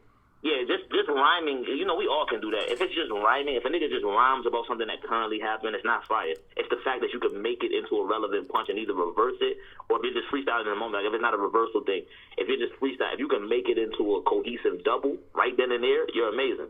The sign of a good freestyler, though, is how good the setup is. Because some of the time exactly. That's what, and I was really there. Fucking A-Ward and Sharon both have. That was like the funniest thing about the. That was like the funniest thing about the WRCs. It's like every line was like a forced setup. When that nigga against him and Ill Will, when he said that shit about like the Deshaun Watson is top 2, maybe 3 rebuttals I've ever heard in my life. He punched in the setup all the way up there. Shit like John Stockton. That was amazing. That's literally one of the most amazing. Like, but how? You know what I'm saying? Like how he got 2.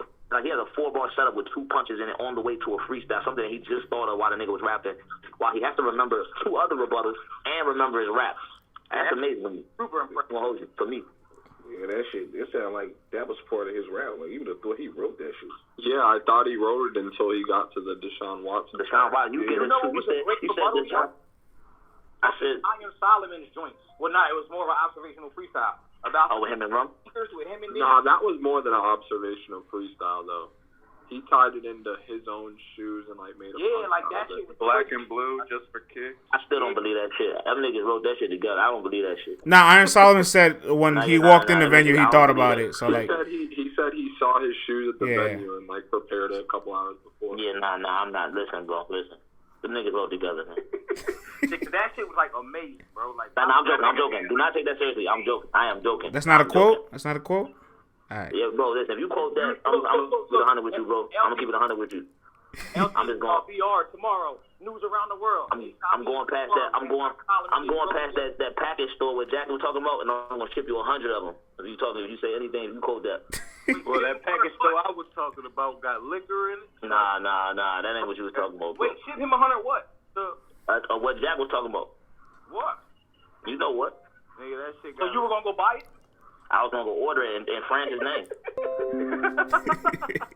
I love that shit was gonna show. That shit was gonna show up at LTBR. It's gonna be it's gonna be a crate. I love watching LTBR when it's like I love watching LTBR when it's like a slow news day and they're like, breaking, Quest McCody gets haircut. Yo, France won't tell y'all that I got more battle rap knowledge than him though. That's a lie. We not doing that. Surely, I beat France in score. Yeah, you had like 24 on the. Yeah, you beat about one. No, and I'm lying. Our score tied, but only because I tried to get like an extra point. I don't know. Trying to get the extra point for doing, huh? I don't know, Holmzie. Like, France trying to get the extra point for who's going to get the extra point. I'm bullshitting. This nigga France is amazing. Like, I asked him some shit, and this nigga sent me like, I don't care, even if you make this crazy. This nigga sent me a spreadsheet of like some shit from like 2009 till now of like all battle rap like history, like breakout performances from each year all the way up until now. And it was like in a matter of a half hour, I'm like, nah, this nigga's literally an encyclopedia for battle rap.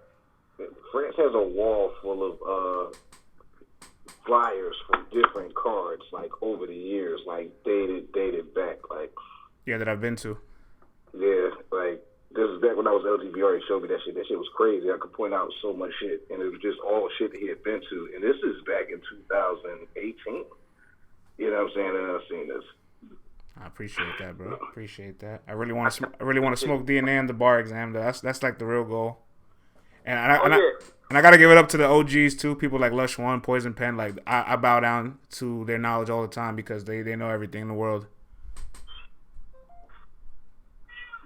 Nah, you definitely appreciate it because the shit you be doing, bro, that shit is like take dedication and actual like care about the culture and shit. And D-Rack too. D-Rack has some great battle rap knowledge too. Yeah, I fuck with D. That's a fact.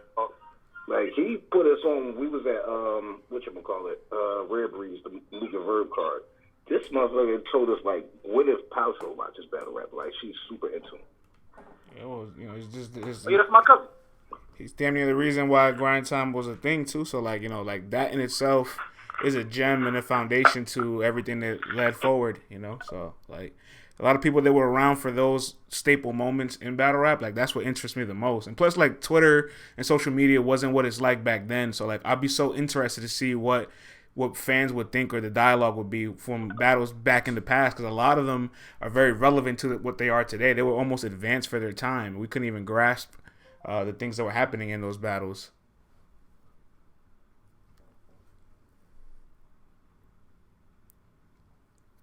We lose everybody? I don't know what nigga do. It was one of them awkward ass silences.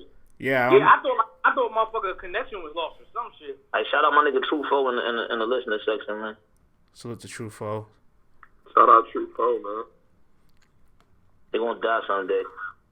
I don't know when, but he gonna die.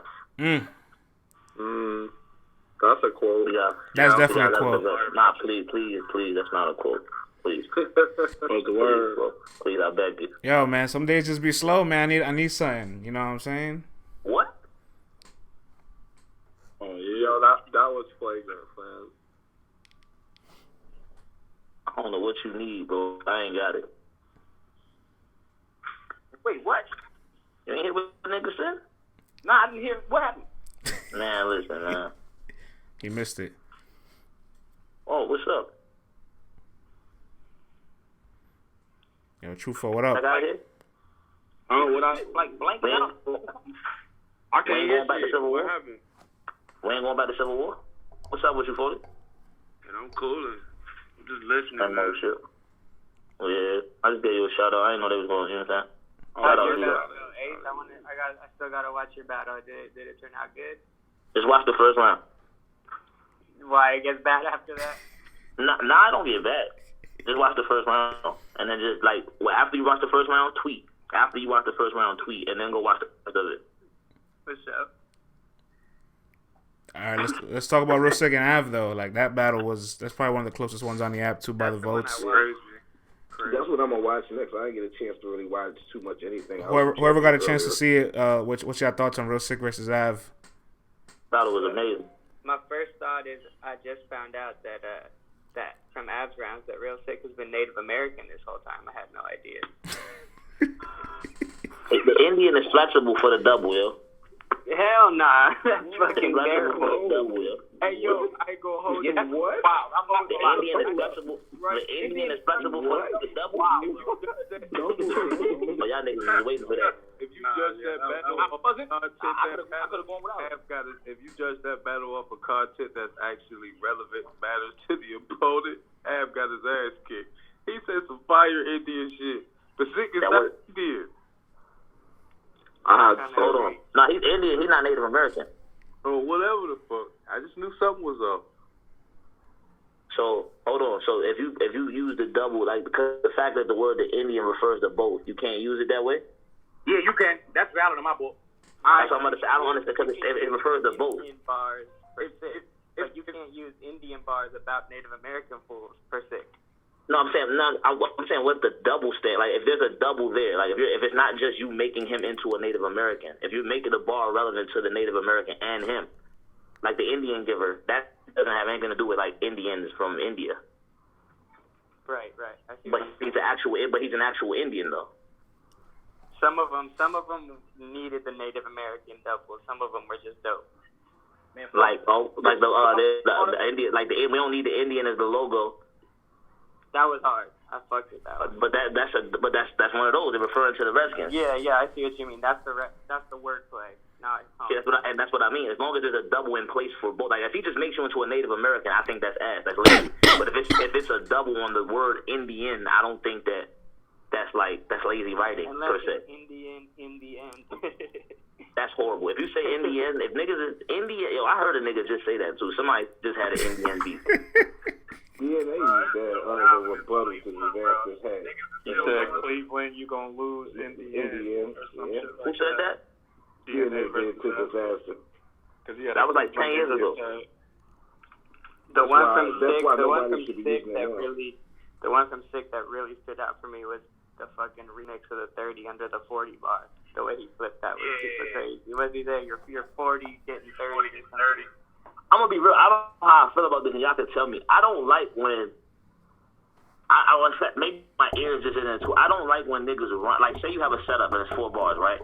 I hate when niggas the third round is also the reference for the punch in the fourth round. If that makes sense. I hate that shit. Like if a nigga rounds it kind of perfectly and then they just punch with the round. I don't know why, but I just kind of really dislike that shit a lot. What you mean? Give me. All right, let me give you an example. Damn, I can't think off the top of my head. You fested a whole lot the way you described it. You said who? I said the way you described it, I do that shit a whole lot. Nah, you don't. What I'm getting at, you don't. You actually, cause you like when you say like the get on up, like James Brown, all that was in the last round. You feel what I'm saying? Like you don't. Quit. All right, so for me, it's like the way it was breaking down was it was the setup line and then the haymaker line. So it's like you got the setup line, which was I'm gonna knock him out, throw him off a cliff in the same time. Yeah, that's fine. I like that. Yeah, I like that. After that, which was bringing it all together was so basically after he get on, I'm gonna take him to the bridge like James Brown. To the bridge like James Brown, like that's not that. That's not what I'm talking about. Yeah, that's fine because you didn't like say. Yeah, it was amazing. That's fine. Now, if you would have said somehow would have rhymed, like I said, I'm gonna get on up, James Brown. Like if you would have imagine that the get on up part that was part of that rhyme, it went to it rhymed with James Brown. And he said, that ain't Brown. And I'm saying and then that continued into the next, and then you punch with it at the end of it. I got to think of an actual example before I sound crazy, right? I know I sound crazy, but I'm gonna find an example. One of it. I got you. Here it goes. A nigga Sick also said, because Sick does it a lot, and I always tell him, I said, I hate when you do this, but other people do it. Like when he said like a nigga rhyme like something that can't be heard, like Danny stirred. You feel me? Like the punch was like Danny stirred. He said, even though it's fire, it can't be heard. Like Danny stirred. You're talking about, no disrespect, but you're talking about the typical like clip setup. Like I'm way clever. Hell no. And you know what's coming. No. I don't mean that, because Cliff still punches heavy. And his full bar, when he's punching. It's like, and he's the one that you're gonna get one every two, even though he's 4-bar sets it for the most part. Unless he had a really, really, really big haymaker, no freaky, he's gonna punch all the way to it. So he'll give you a 1-2, and then he'll give you a 3-4, and the fourth one will be the haymaker. I mean, in terms of Danny do. Exact. Danny does it. Danny does it too. I hate the bar. That nigga told me, you don't like the way Ryder names his guns? Well, this time I'm going to share it. I got me a new one, and this black device, Kamala Harris. I hate everything about that. Because you're literally, first of all, Ryder's my dog. Why wouldn't I like how he names his guns? Secondly, you're going to share what? You don't like how Ryder names his guns? Yeah, that's the worst this part. This time I'm going to share it. I'm going to share it. We're going to give it all out. He's going to share the trait of naming his guns. Come on. And then black device, Kamala Harris. Kamala Harris is the vice president. He's black. I just didn't like that shit. Is she not device? No. Who calls a gun a device, though? Yeah. Who calls the president device? Yeah, the vice president device. You know what I hate when niggas do a lot of battle rap references. That I don't like. I agree. It's a way for reaction. It's a way for cheap reaction. Also, it steers away new fans. It's so hard for them to show somebody a new battle. They don't know what you're talking about. Yeah, they don't know what they're talking about. Yeah, like I told my man. I get a punch and it's crazy because they're talking about this situation that happened in a different battle. And it's like, I'm going to have to pause the battle and tell this person what happened just for them to get it. And by then, it's not even fire. I feel like I feel like you pigeonhole battle rap in itself when you do that, because if I even hate it for for the people that's in the culture. I hate it for us too, because it's like, this is why I say it. Like, all right, if it was Geechee and Rum split the money and one person made the bar, fine. Bro, everyone says the fucking bar. Bro, listen, this is why though. This is why, because we chasing the reaction. Okay, so look, you gotta when you understand. don't chase the reactions, though, pardon me, Ace, when you don't chase the reaction and it's just some other shit, they gonna tell you you need to punch more, or you need to say something to make me react.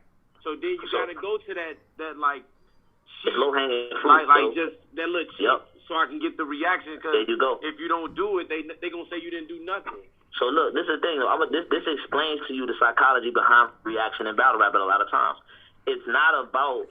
For a lot of times people react because they recognize what you're saying. That's it. Like that's why niggas make their references so plain for you, so that even if the punch itself is a little bit more eccentric, you understood where I was going when I gave you the reference. That's why Charlie Clips wins. That's why it's crazy you just said that, because Charlie Clip wins because he makes it so painfully obvious where I'm going. So the psychology behind the reaction isn't whether or not the bar is fire, it's whether or not I understood it. So a lot of times people don't react because of the magnitude or the complexity of the bar. It's, oh shit, I know what he's talking about. Oh, I know, yeah. Okay, Goku, Saiyan, Dragon Ball. Oh. Yeah, when I battle MVP, when I say shit like, if it's war, it's war. I don't give a fuck if I respect them, but Achilles still had to kill Hector. To me, that's crazy, but everybody might not know about the Trojan War and how Achilles. Yeah, bro. But it's not something I got a lot of reaction to. Like, motherfuckers just like, oh, he just doing. It's not something, even though it's fire. If you know, I ain't gonna lie, that's kind of bad, truthful. Hey, Fo, you know what fucked me up, bro? With that same shit, bro? When I seen Jazz post something about the tournament winners, and it was saying like niggas punch, And niggas was like, Holmzie don't punch. That nigga's an angler. And I'm like, bro, what the fuck? Like, a lot of the times, also, to add on to what you're saying, Ace, it also depends on what a nigga counts as a punch. Because a lot of people don't count too many metaphors as a punch. Simply the similes. You know what I'm saying? Such and such like that. So if it's not dressed up like that, you know what I'm saying? If it's not dressed up like that, a lot of time a nigga won't count it as a punch. So simple and plain, it's just like Ace said, bro. Niggas only consider what the fuck they know. We can say no. That's it. What they understand. It's what they understand. It's what they know, bro. If they know, and what the top tier, quote unquote, because they set the trend. What they realized was that's why you have so many Friday bars. That's why you have so many Martin bars. That's why you have so many Fresh Prince bars, because they know everyone knows this. Yeah, that's why they know it's about the reference pool. So shit, like a person, like a motherfucker like me can write on the first rep, and I'm like, man, maybe somebody thought of that. That's too easy. So let me go to try to make it more complex or whatever. And then when you get there, it's like they don't know what the fuck you're talking about. They don't know what the fuck you're talking about. I should have just went with the Friday bars, and then they like it be crazy because it depends on who you is, on what you can say. You feel me? Bro. Yo, no lie. Joe hit me with that grip the pound bar, and I didn't react. Niggas was like, I don't care. He hit me with a grip the pound bar, I don't care. And I didn't react. And niggas was like, you hating, but I didn't see the movie. So at that point in time, I didn't understand. You didn't know what he's talking about. Yeah, not fact, but it wasn't relevant for you. And that's why current event, that's why DNA's battle intelligence, that's why niggas don't understand. DNA, and I've said this several times, DNA's biggest skill is his IQ. He understands battle rap, big stage, small. He understands what he needs to do in order to be effective in any set. He understands it. And that's why he has so many current event bars. He understands that for a big crowd to be entertaining, you have to give them a lot to react to. What better way to react to things than things happening right now that are fresh in their mind? So he knows that. So and that's all. That all was the time. And this was the little nuance that people don't consider when even talking about like card place. I wanted to rap first. Well, I'm never opposed to rapping late. I'm rapping first because I want to say the things that no one has said yet. Because by the time you get to this battle, you've heard 20,000 Martin bars. So I don't want niggas to hear my Martin bar that would have been fire had I rapped 2 hours earlier, but now it's not fire because they heard 3 other ones before me. You feel what I'm saying? I don't have Martin bars. By the way, I don't say Martin bars, but I'm just saying in terms of if you have anything that's fire that hasn't been even a moment, think about somebody else if they would have thought to bump Smack, and I would have came up there and that was one of the biggest moments of my battle, and now I'm looking crazy. So little things such as where you're placed on a card and when you rap at night can determine the effectiveness of a bar. Yeah, I remember like on like one of the NOM events that happened in Houston, a lot of battlers had like in Houston we had a problem bar. I think it was like in 3 battles, and like every time or every battle that somebody said it in, like it kind of like lessened the sting of the punch. 100%. By the time you get to the third person that said it, it's like, yo, we heard that 4 times, bro. Get to the next one. You want to know? Exactly. You want to know when I knew the big stage? Like as you go up, as you graduate. For me, as you graduate in battle rap and go up per stage, you're supposed to dumb your material. I say this. Word of God. I say this because. Fuck URL's biggest stage. When I watched Geechee and DNA on BET, bro. I was just about to bring that up. Yeah, bro. I was just about to bring and I'm looking at the Quavos and the Snoop Dogs and you got 2 different battles happening. You got the battle culture watching this shit, saying Geechee is smoking this nigga, and you got the BET artists and shit watching this shit, saying DNA is smoking this nigga. It was 2 different battles because there was 2 different IQ wavelengths that was watching the shit. Battle rap, everything DNA saying, we like, man, we heard all of this goddamn my type current event bars 1, 2, 3 ABC. Nigga, you even said some of these other people. But he knew the set exactly. He understood where he was at better. He knew where he was at and he made it for his audience. My bad, go ahead. No, that's actually what I was getting to though, was that showed me like the bigger you get in this shit, when you have these bigger, like that's why I be saying like the summer man, listen, man. That's why I be saying shit like Summer Madness is like the fashion show. Because once you get like 2,500, 3,000 people in there, a lot nobody give a fuck about no raps. Exactly. Nobody give a fuck about no raps, bro. Exactly. That's why Hitman can still shake the room with a fucking remix, and you know what he's gonna do. No, nigga, that's why he can say, hold on, watch this, and say he bucket like KFC. That's what he can Nah, nigga ain't say that. Bro, yes, he did, bro. Nah, I know he said it. That shit was fire, though. Y'all gonna stop this Hitman slander, man. Yeah, come on with this Midwest. Hitman's Come on fire. with this Midwest. That shit was fire. Why that nigga even spiced it up? Watch this. Yeah, nah, he said that shit 25 times that battle and then proceeded to say anything. That's my man, though. Shout out Hitman. That shit was ass. Bucket like KFC. But no, it showed me like... Oh, yeah, bucket like KFC is wild. What? 2021? 2021, dog. Bucket like KFC?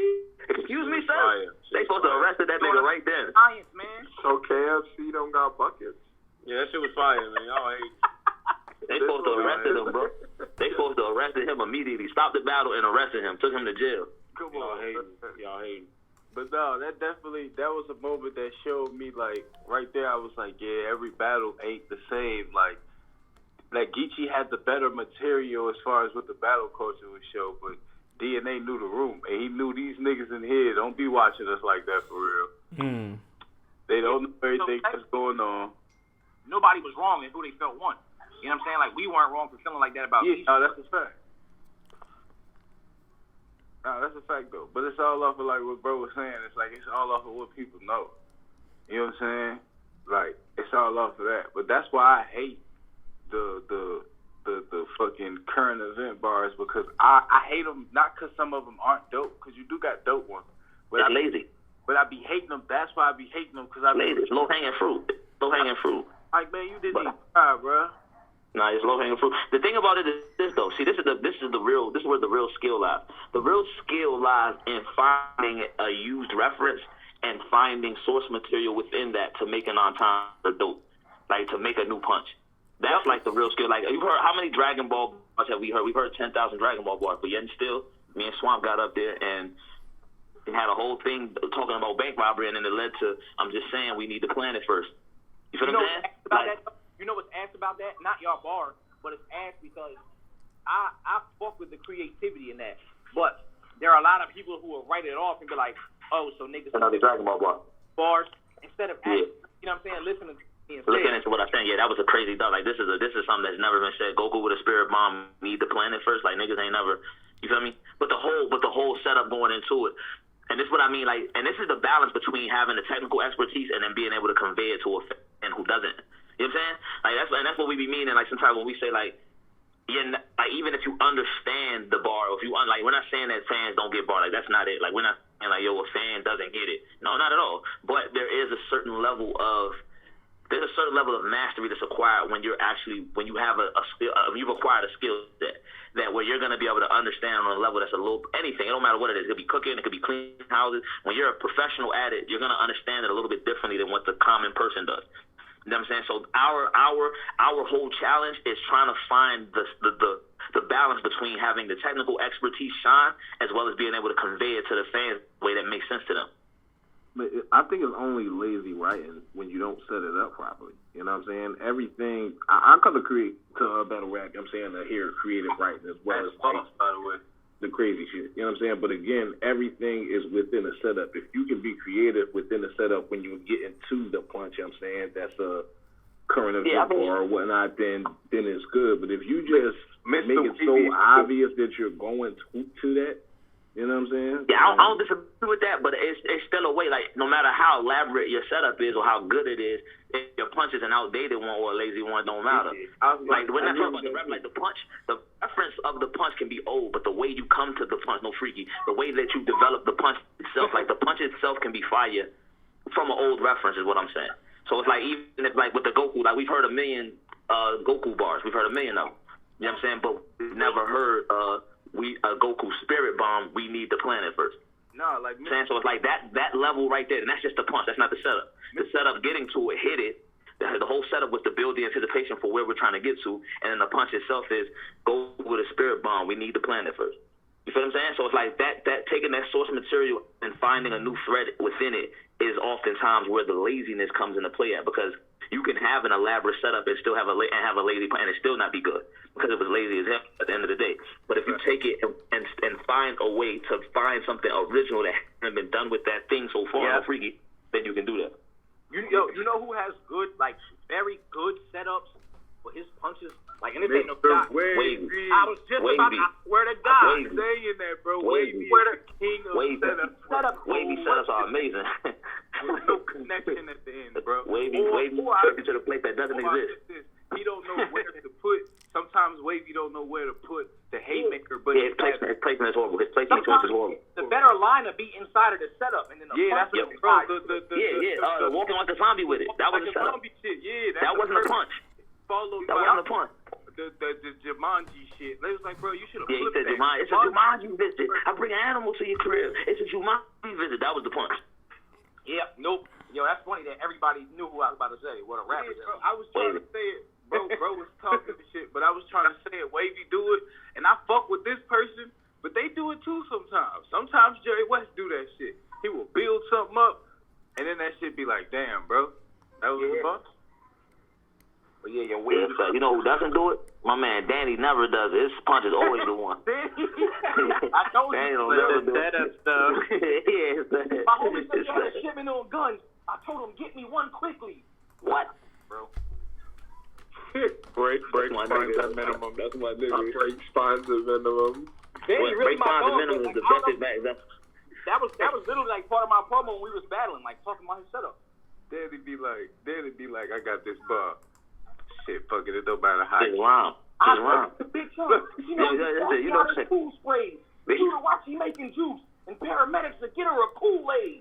No Danny Slander. No Danny Slander. My nigga. But this literally. We had a whole joke of that, right? Like we was like when we was prepping, we was like, "Yo, this nigga, I think this nigga be freestyling the setups." Yeah, called him the setup Satan. Setup Satan's hilarious. Now he fired on that. Don't get twisted. Danny's amazing. Danny's 1-on-1. There's no other like Danny. Yeah. Like Danny was one of my opponents to prep for. Danny be like, I caught her walking down the beach. She ran into electricity. I shell shocked her. She ran into electricity. You caught her at the beach though. That's him, bro. He don't give a fuck how he get to that punch. When he know he got a fire punch, he don't give a fuck how he get to it. That nigga will hitchhike to get to the punch, bro. He don't give a fuck. I know this is. I'll catch the cab. I'm getting there. I don't know. Y'all niggas gonna catch up. Y'all get there when y'all get there. I'm getting to this punch. My favorite Danny punch ever is when he made up a whole hypothetical scenario about some dude named Terry. Yeah, killed Terry. He done killed Terry 4 times. He's pressed by Terry. And the word is Presbyterian. Yeah. Presbyterian. How do you even come up with that? And he got one of my favorite punches still to this day. He lost his mom. That nigga told Chiller, this bitch just doesn't get it like Magic's wife. That shit is so cold to me. Oh no, that was fire.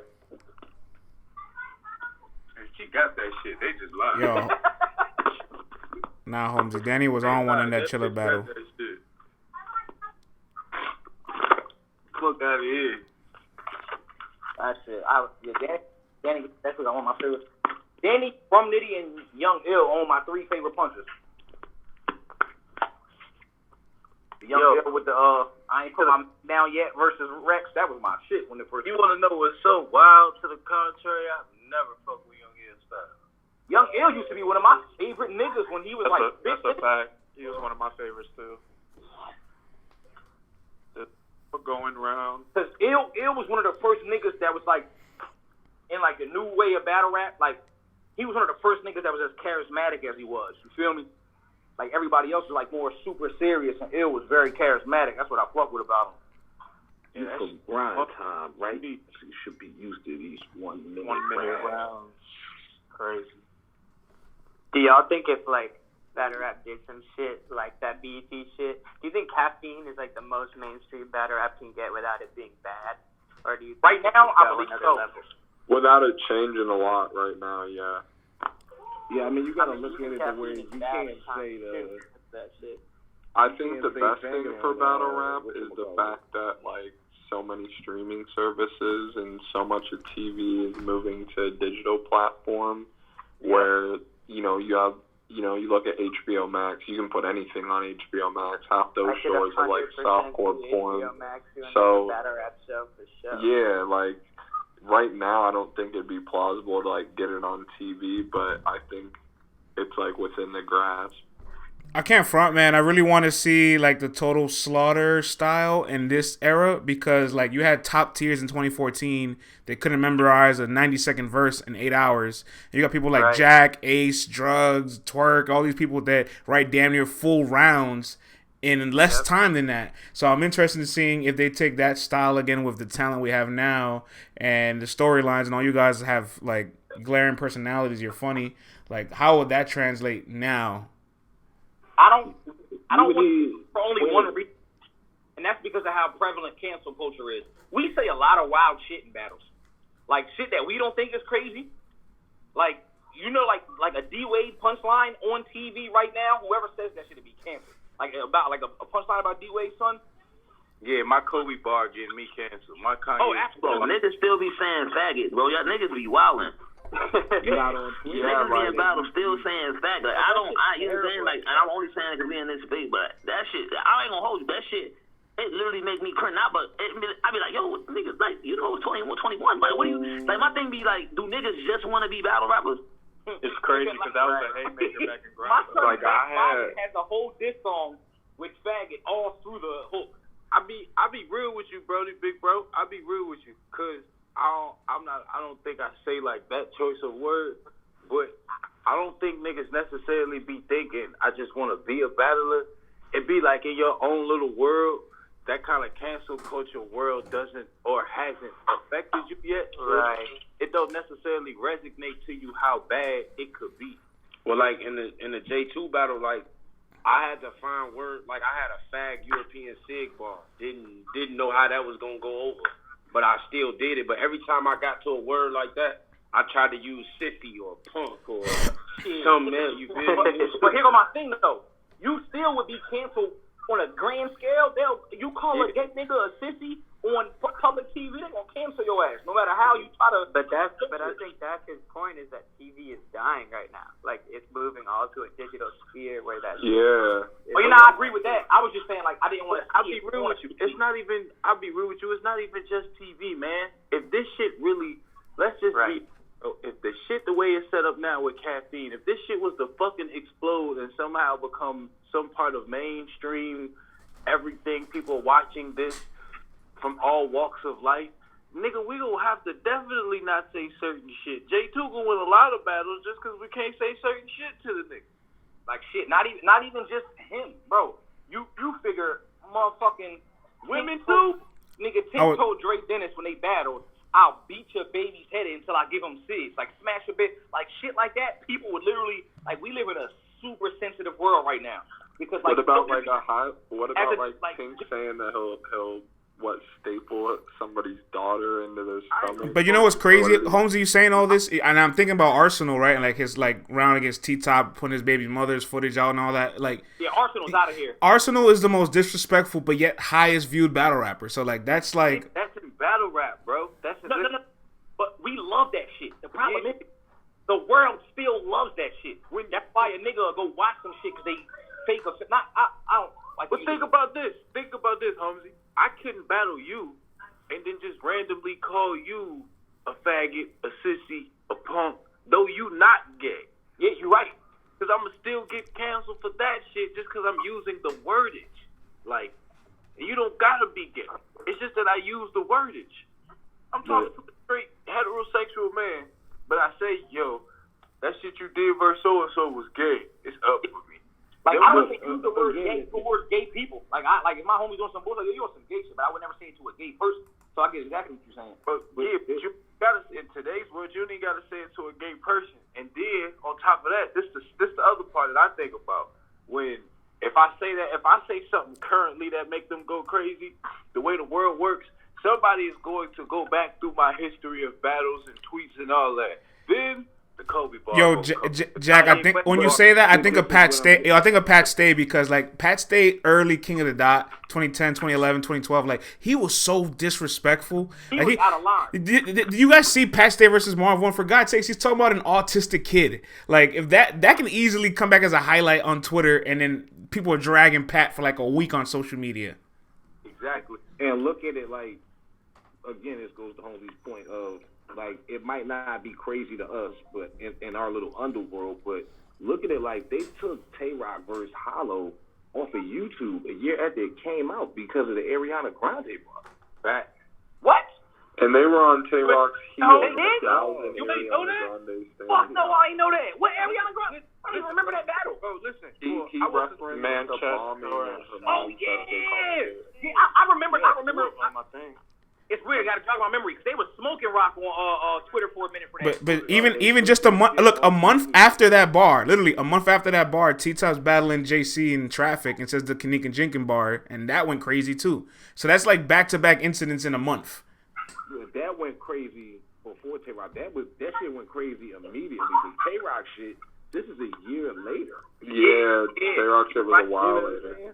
This was a year later from fucking Summer Madness 6, and them fucking Ariana Grande fans was at Tay-Rock's neck. Like, that's a fact. Like on his, for like a week. You can still probably go to his Instagram page and look. There's like thousands of comments on some of his pictures and shit. But at the same time, do Ariana Grande fans matter to battle rap though? Like, he's still him in battle rap. Like, some of that shit you just gotta not care about though. Like, but we're talking in terms of do we want battle rap? And I'm not saying one way or the other, but do we want battle rap to be accessible to more audiences than just the audience that it has now? But not just the fans. Look at OnlyFans, right? OnlyFans was about to take porn off of their site, not because they didn't want it on there, but because of the major corporations like, yo, we not sponsors. So let's just say that Ariana Grande bar, we don't care about it. Oh, the culture, we don't give a fuck about that. Let's just say it happened with Caffeine. But now you got the fucking ABC or whoever the fuck owns Caffeine. Hey, yo, you're going to have to bench Rock for a year because the world don't like this shit. You know what I'm saying? Like, shit like that could literally affect it, like, in a way that we don't really understand right now. Right. Yeah, and, well, a thing, too, is, like, you know, for some people, it might not even be, like, a cancel culture type thing.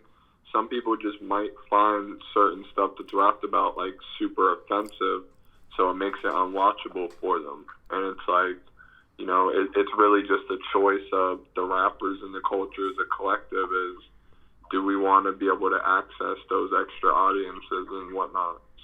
Yeah. I agree. In the King of the Dot tournament and the Twitch shit, they didn't allow us in the contract to say FAG. And Diz said it to me in the fucking face-off, and they had to fucking cut the stream. Didn't Twitch ban those words? Yeah, Twitch banned those words. My only thing with cancel culture is, bro, that shit is ass. For the simple fact, right? Say a nigga 6'8", like real quick. Nigga 6'8". A girl says, "Oh damn, you're tall." He goes, "I don't like that shit. Don't call me tall. I don't have no control over how much height I have. All he needs is 1,000 more motherfuckers that feel that same way, and then over time, it'll be fucking. You'll get canceled for calling a nigga tall. Like that's why, like, I feel like I don't know. I just don't. I want battle rap to grow, but not in the sense to where it would be jeopardized for what it is. You know what I think will grow battle rap a lot, though? I think on-beat battles can really be a major transcendent part because then you can spin the block on a whole bunch of old matches and you can now listen to the battles. I feel like one part of battle rap is like you have to sit here, watch, and listen, right? But if you're able to listen and have all these things available like on streaming platforms and albums, on Spotify and shit, yeah, like then it's like hold on, like and then you could get hip hop fans that are hardcore hip hop fans but don't really follow battle rap because they don't really like to listen to acapella for a long period of time like they do rap. They'll listen to a 15 to 18 minute battle on beat.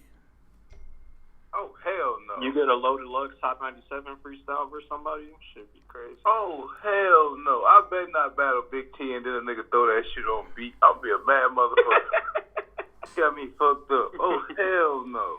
Hell no. I should have wrote it to the beat because I would have wrote it. No, but that's what he's saying, like writing battles to the beat, not like throwing battles that are. It's funny because like we're talking about mainstream, right? But like 20 years ago in 2000, like battle rap kind of started like on television with Blaze Battles and Fight Club. So like it already kind of had this mainstream presence. And the highest version of it at that time was on beat battles. Like that's what people associated it with. Even 8 Mile, like on beat battles. So like I feel like now, like we stood away from that, but I really feel like that could really help a lot.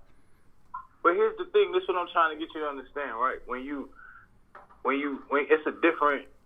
I don't know, man. I'm not battle rapping on the beat, man. On beat battles are dope. I think they're dope.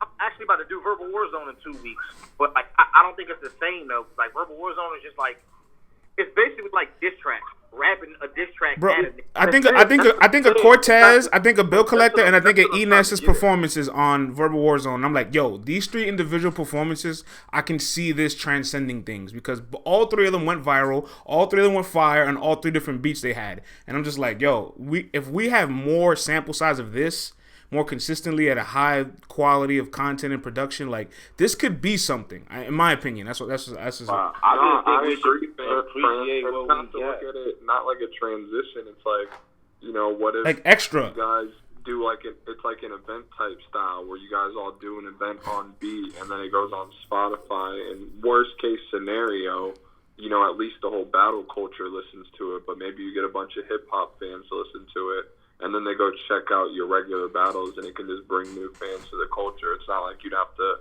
just start rapping on beat. Like, I wish Verbal Warzone was like a power player alongside some of the other big leagues. Yeah. I kind of lived by this little thing I heard somebody say where it's like, even if I don't want to do something, I ain't going to do it. Because if I do sacrifice and do it, and it happen to work just that one time, you're going to keep trying to get me to do that shit. That's real. So it's like, if I truly don't want to do that shit, I just ain't gonna do that shit. And the reason being is because, like, how we rap acapella, if you put us on a beat, it's totally different for most people. Like, some people who angle and break people down, you could kind of still do that on beat. But for some of us, it's like, some shit you can't do on that you could do in the battles, you can't do on beat. Like, it's not. No, I agree. There's definitely give and take, but I just feel like as far as if we're talking about brand new ears and new eyeballs, like that'll definitely help as far as anything else. Because on a beat, like you don't really get a chance to get into the battle rap nuance. Like you have to flow. If that's the case, how about when niggas drop their albums and shit, battle rappers actually go support that shit in abundance for real instead of picking and choosing? Because that's basically all you asking us to fucking do is put out albums and dissing each other. I think like one of the heights of this year was like when Easy set it off with the diss track and then everybody jumped on top tier. Like so, like that's a good example of like, all right, we need this as well.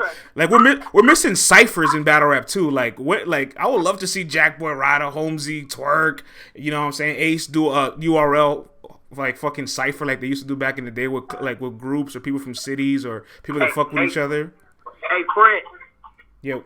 Not to cut you off, but I actually, like, since we talking about it, I'm actually looking to start launching that shit back in. Oh no, yeah, we've talked about this. You and I have talked about this. Yeah. I got the Let's Just Rap series. I'm launching in November. Yeah, man, those little things are needed, bro. Because like you could think of some of the legendary lines, then freestyles of Goods, Arsenal Headass freestyle, like that lives forever. That probably lives more. I know that whole bit. That freestyle might live more than any of their individual performances on Lines. Then, or like if battle rap had like their own version of like Hot 9 or like where the battle rappers just go up there and could just like a fucking what the shit Surf did. I-97 shit. Yeah. Like if it was just a platform just for battle rappers to just go up there and just rap, just do they shit just like that, that'd be crazy. Shit got 10 million views. Yeah, that's what I'm working on, folks. It's like me and French, I talked to French about a while back called Let's Just Rap, but I'm literally working on some shit like that. Like I was supposed to start it this summer, but like I've been taking a break for mental health reasons, but I'm looking to get it launched by November. Yeah, I mean, I think just that adding that element alongside what we do now, like it will just help things. It'll help grow things, and you can spin the block on a bunch of fresh matchups too. Yeah, like I would be down for like branch offs like that. Like I wouldn't want the culture to move in like a different direction, but I would like to see as an addition. Like that. Yeah, as an addition. Into different pools. I'm thinking like what Friends is saying is just like, if you do some shit like kind of like what True Foe was saying, like we have our own somebody make their little shit. We got our own little Hot 95 that maybe True Foe go up there to do his freestyle. And not necessarily a battle, but when in his freestyle, he might drop a line going at Jack. So then when Jack go up there to do his freestyle, I might drop a line or two or however I decide to do it. But the basis isn't to like, oh, when I go up here, every time I go, I got to diss somebody. Like, it's you know what I'm saying? It can be used for that, but it's a platform to just freestyle and show our rapping ability. But you could throw a little hook, line, sink combine out there, get something going, whatever the case. But the basis is just for us to have a freestyle. You know what I'm saying? Because, like, us dissing each other on wax, like, what Easy did was dope. But you got to remember, too, it's also dope because you don't get it. Like, people be forgetting that part when they do get something and they something make them feel good. It also feels good in part because you don't get it every day. Imagine if us every day was fucking dropping diss records, man. That shit wouldn't have been as big as it was because you're used to it. You're right, because after about 2 weeks, whoever the fuck came out with a diss track after that, it's like, all right, bro, you kind of running this shit. Nah, them niggas was wilding on that beat, bro. They had that, bro. Listen, them niggas turned that shit into some DJ Khaled shit. Everybody. That shit was the One Blood remix. That shit was literally, bro. They had to stop. Really happens. In real hip hop, that happens when a beat cat, like when with the fucking Junebug challenge shit. That shit cost Lemon Pepper 10 fucking remixes to fucking beatbox, bro. It's how it goes. It's just how it goes. It ain't just battle rap. It's how it goes. When something pop, everybody want to do their. I think like them niggas was ass though. Yeah. Like two or three big verbal Warzone events a year. Like I would love to see that. You know, they're not as active. Don't be ass when you do it. That's all. Like if we could get Ace and Beat Out on a battle on beat, like how great would that be? Come on. Beat Out don't want no smoke on beat, bro. Ace clear. I think it comes from the nostalgia of coming up in the era of Beanie Siegel, Jadakiss, State Property, major figures, people like that being on the radio, dissing each other. We don't have that aspect no more in hip hop either. You know what I'm saying? And that's I'm glad you said that. That's what I wanted to say to. I don't know if it was True 4 or Jack. The problem, I'm glad you said that because the reason why a lot of places don't have that no more, like the in the basement. Hey, don't be mixing us up, Holmzie. Pardon me. Mixing us up, man. I just forgot who said it. But the reason we don't have one arm fire, one arm ass, but don't mix them up. The reason we don't have like in the basement is because niggas don't be rappers no more. A lot of the like, and this ain't no disrespect because there's a lot of niggas that I don't consider to be like. I had this conversation with my girl. Like, I can't call J. Cole a rapper and then turn around and call a nigga like I don't fucking know. Yeah, not because Uzi can actually rap. Uzi can actually rap. But I'm just trying to listen to what I'm trying to think of. But it's different, bro. Y'all know if y'all be real, it's different. What Uzi and what J. Cole is doing is different. What like Uzi isn't a J. Cole, a Kendrick, a Big Crit. That shit's fucking different. No, you right. And that's what I was trying to say. Like, a bigger fan of Uzi than me. I guarantee you that shit. But I'm telling you, the shit is different, bro. I can't say Uzi and J. Cole do the same thing. You get what I'm saying? Like you can't say this is rap and then turn around and say this is rap when it's nothing like that. You know what I'm saying? Yeah. So that's why there's not really no Hot 96 because niggas don't care about rapping. And then you got battle rappers. It's a lot of battle rappers, whether niggas know it or not. People have told me good rapping in battles ain't enough. It ain't, bro. Fuck no.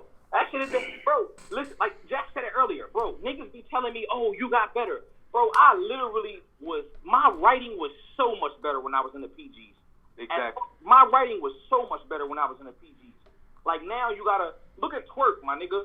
Niggas was calling Twerk gas because they did not understand a lot. When he battled Dougie, niggas said, oh, he all aggression. Twerk has one of the best. If we talking pens, he can write amazing. But they won't. If you got any aggression or growl to your voice, they not gonna give you the pen thing. They not gonna give it to you. The nigga, they gonna tell you a street nigga. You just barking. They won't hear it out at all. I hear that a lot. Here's the wildest part, bro. Here's the wildest part, right? What niggas don't understand is most motherfuckers in the world ain't the smartest. So if you happen to be one of the motherfucking smartest motherfuckers in the world, or you actually use your brain for a change, which most people don't, so you are on topics that aren't the same, like you were saying earlier about the Achilles bar, it's just they don't get it, bro. Perfect example. And I did. To this day, I feel like my beat out material was my best ever written material, and it was the worst received I've ever gotten from like live. Yeah, no, we was sparring in Florida when that shit was crazy. Like when it was just, you feel me? But when and it was just like, yo, what the fuck? I'm not doing this shit ever again. Like I ain't gonna lie, that shit was ass, homie. Or like somebody tell me right now, niggas is. I'm joking. Niggas telling me our Oops battle is one of my best, right? I hate that whole fucking battle.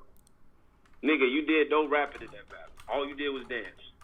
What, the oops battle? Yeah. No, they love that shit because you was dancing, you was moving. Nah, I done seen you get lyrical way crazier than that. Like, No, that's a fact, but that's why, all right, so you kind of on point, but it wasn't about me that, like, I hated because I was angle punching the whole time. Like, so you caught the punches, but you probably didn't catch me doing the little fake angle setups. Like, I was angle punching, and people was like, oh, I can understand Jakkboy. He's more direct. I actually hated that shit. I hate the process of feeling like I'm studying a nigga's life. I hate that shit. But we don't write for us. I had to realize that, bro. You ever nigga, you can write a bar and you like, yo, this motherfucker gonna break the building. You say that shit, nothing, and then you'll throw a bar in there that you was going to scrap because you don't like it, and the motherfuckers go crazy for it. We don't really write for us no more. That's what happened. Like, but that's why I never write for crowd reaction. At least I try not to. And then when I'm going, so like if I'm writing for no crowd reaction, like, all right, motherfucker ain't gonna say shit. But then if you don't breathe or let a bar breathe for them to react to it, like, I didn't know you was gonna react to it, so how the fuck, I'm just gonna keep going. Now they saying my pacing on. But I'm just keep rapping because I don't give a fuck if you react or not.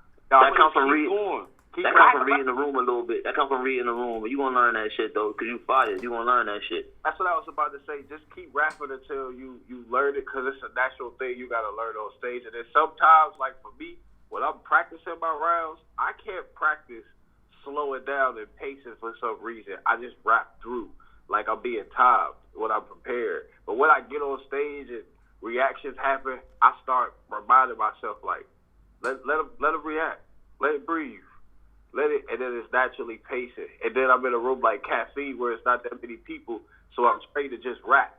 So I don't end up doing what some people do, where they wait for the reaction because they're used to the stage, and then you don't get done, so it fuck up your pacing. So you just gotta go, and then when you get to the stages, you'll learn that shit. Yeah, I mean, and that's the biggest critique I got for myself. I don't know how, but it'd be difficult for me to stop, like, because I rap on a momentum, like, I got a certain type of pace for my shit, so it'd be difficult to stop so much when niggas will react, like, all right, let me get back to rapping type shit.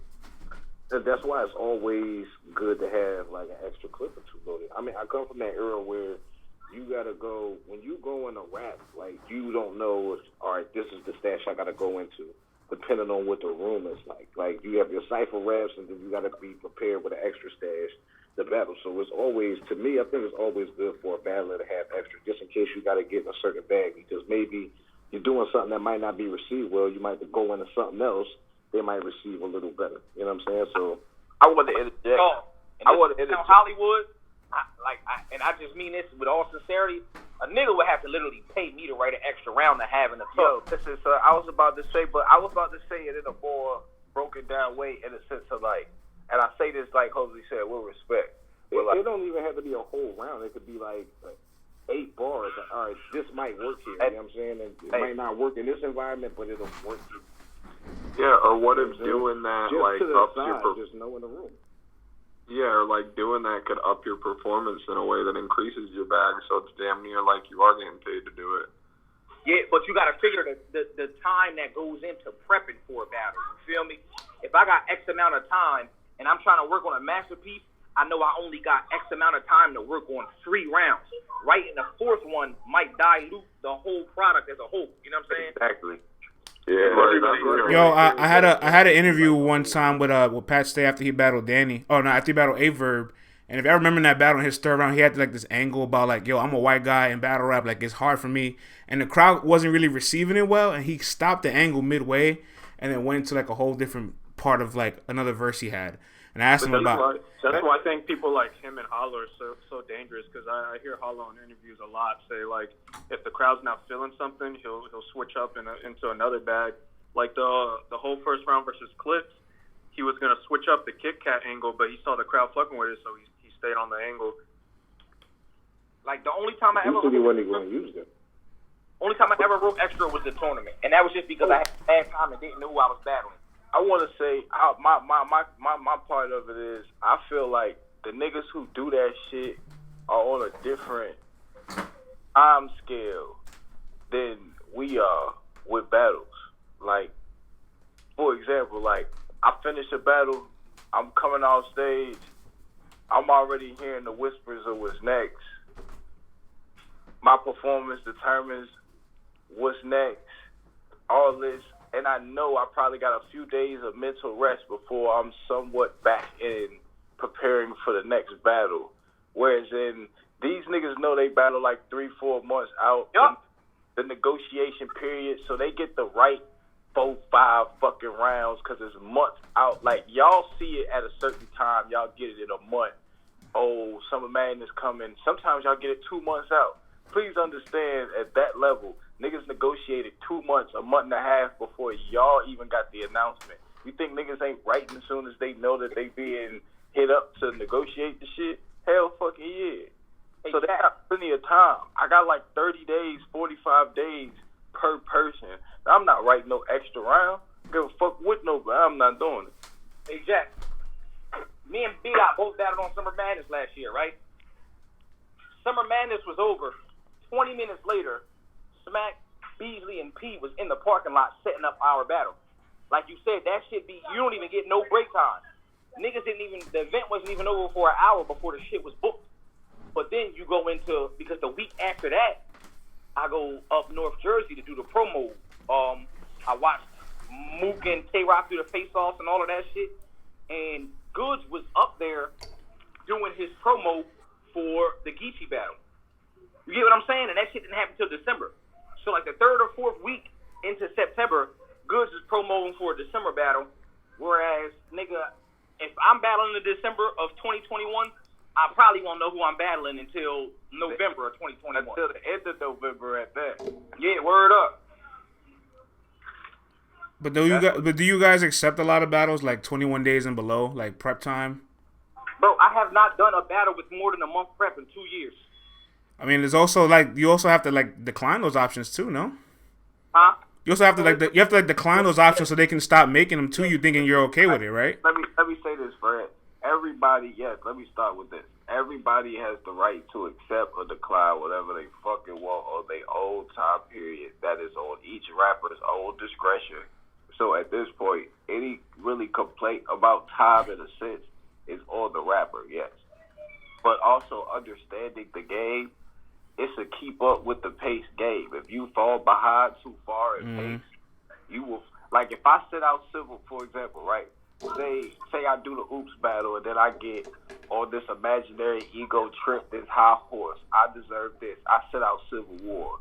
Everybody go crazy Civil War. I'm sitting out, and a few people have performances bigger than my Oops performance.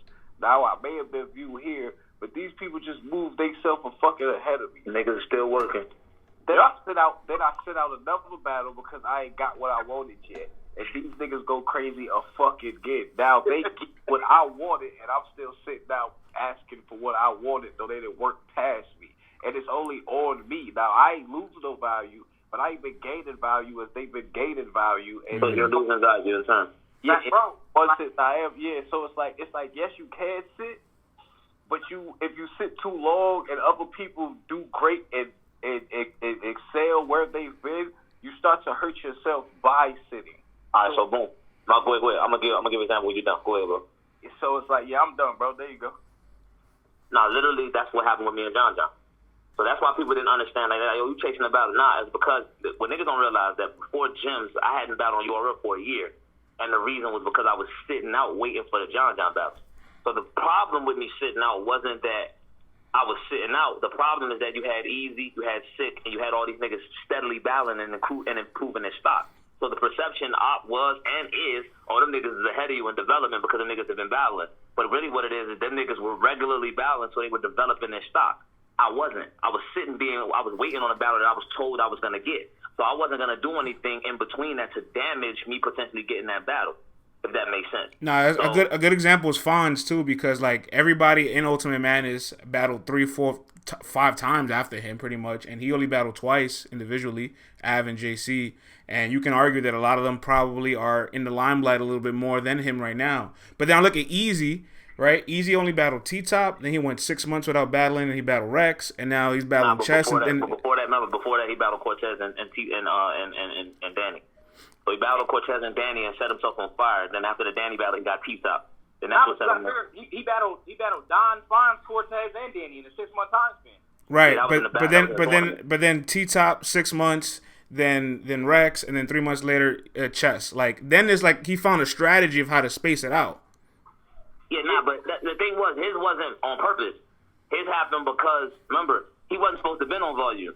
Like they ended up on the reason that him and T-Top was originally scheduled for a super fight, but T-Top had COVID or his family did, and then they ended up on volume. So when they ended up on volume, other way around. Pardon me. Now, and the other thing was Calico didn't want to take the battle. Right. Calico didn't take the battle, so he was a fill-in, like a 3-week fill-in, and they got him. But the best thing is he took advantage of it. But the reason he was in position for it, no freaky, was because of the tournament, and then the Danny battle, and the Cortez, and then the Danny battle. But my point is bringing it back to it was because they were battling regularly up to that point. I was sitting. Like I hadn't battled since I battled Fonz. I didn't battle on URL again until I battled Jim. You feel what I'm saying? So, and the point I'm bringing up is the reason I bring it up is because of Jack's point of it's hard to, and now in today's era of being very, very content driven, and not in terms of not necessarily even in just quality. It's just the fact that you got to get 3. We're gonna have all these battles on the app no matter what. So you have to be active, or you're gonna look crazy until you get to a certain status. Once you get to a certain status, you don't have to take those battles as often as you want to do. Yeah, this era's volume is insane, bro. Like that's why, like as a whole, like it's so difficult for guys to like get up there because not everybody has the leeway of being able to afford a subpar bad performance. You know what I'm saying? Some people have to consecutively be good. Some people can be okay with a highlight. Some people can have a streak and have one bad battle and then they're all the way set back.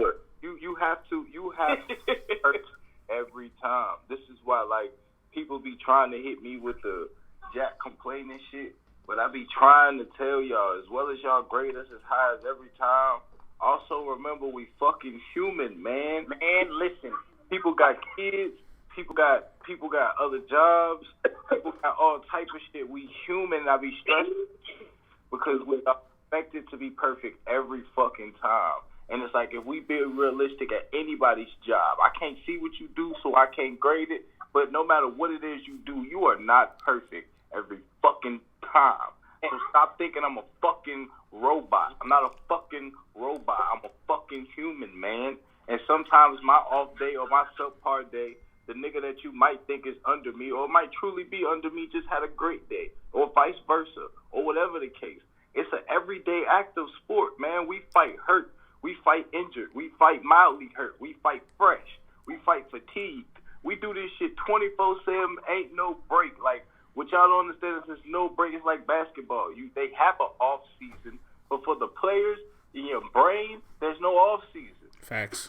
Hey Jack, and I'm so glad you said that. Like you said, like me, I don't like to say anything like you'll hear a motherfucker like, yo, my performance is off because of this happened, right? I'm not a motherfucker that do that. But bro, you figure last year, right? And I said it in the Bill battle. Last year, 3 days before the Saga battle, my little homie died. The day before I battled Danny Myers, my grandmother died. Mm-hmm. I beat Danny. I go home. I tell my job, yo, I need a couple of days. My grandmom died. Well, I don't know what to tell you. Either you come in or you lose your job. So boom, bro. And little homie lose my job, right? I mean, little homie died. Grandma died. Lose my job. I battled Bill. And then the day I battled B-Dot, I found out my brother had a stroke. But don't none of that shit matter, because if you don't do good, it's just you didn't do good. I was about to say, like, for everybody else, like, it goes so, like, everybody, like, I like all of the little kudos and all that shit. For anybody, you like, people, we humans. We like our ego to be stroking and all that good shit. So it feels good to get the praise. But in reality, I had to stand up there and keep fucking going. Because if not, the flip side is, Jack quit. Jack, and the business, fuck the people. The business is, at the end of the day, they product. They don't get to throw that excuse on it. So I have to stand up there and give anything that I can give at this moment, because I truly don't have a choice if I want to just not flat out look stupid on camera for the rest of time being, because that's what's gonna exist. I have to give something.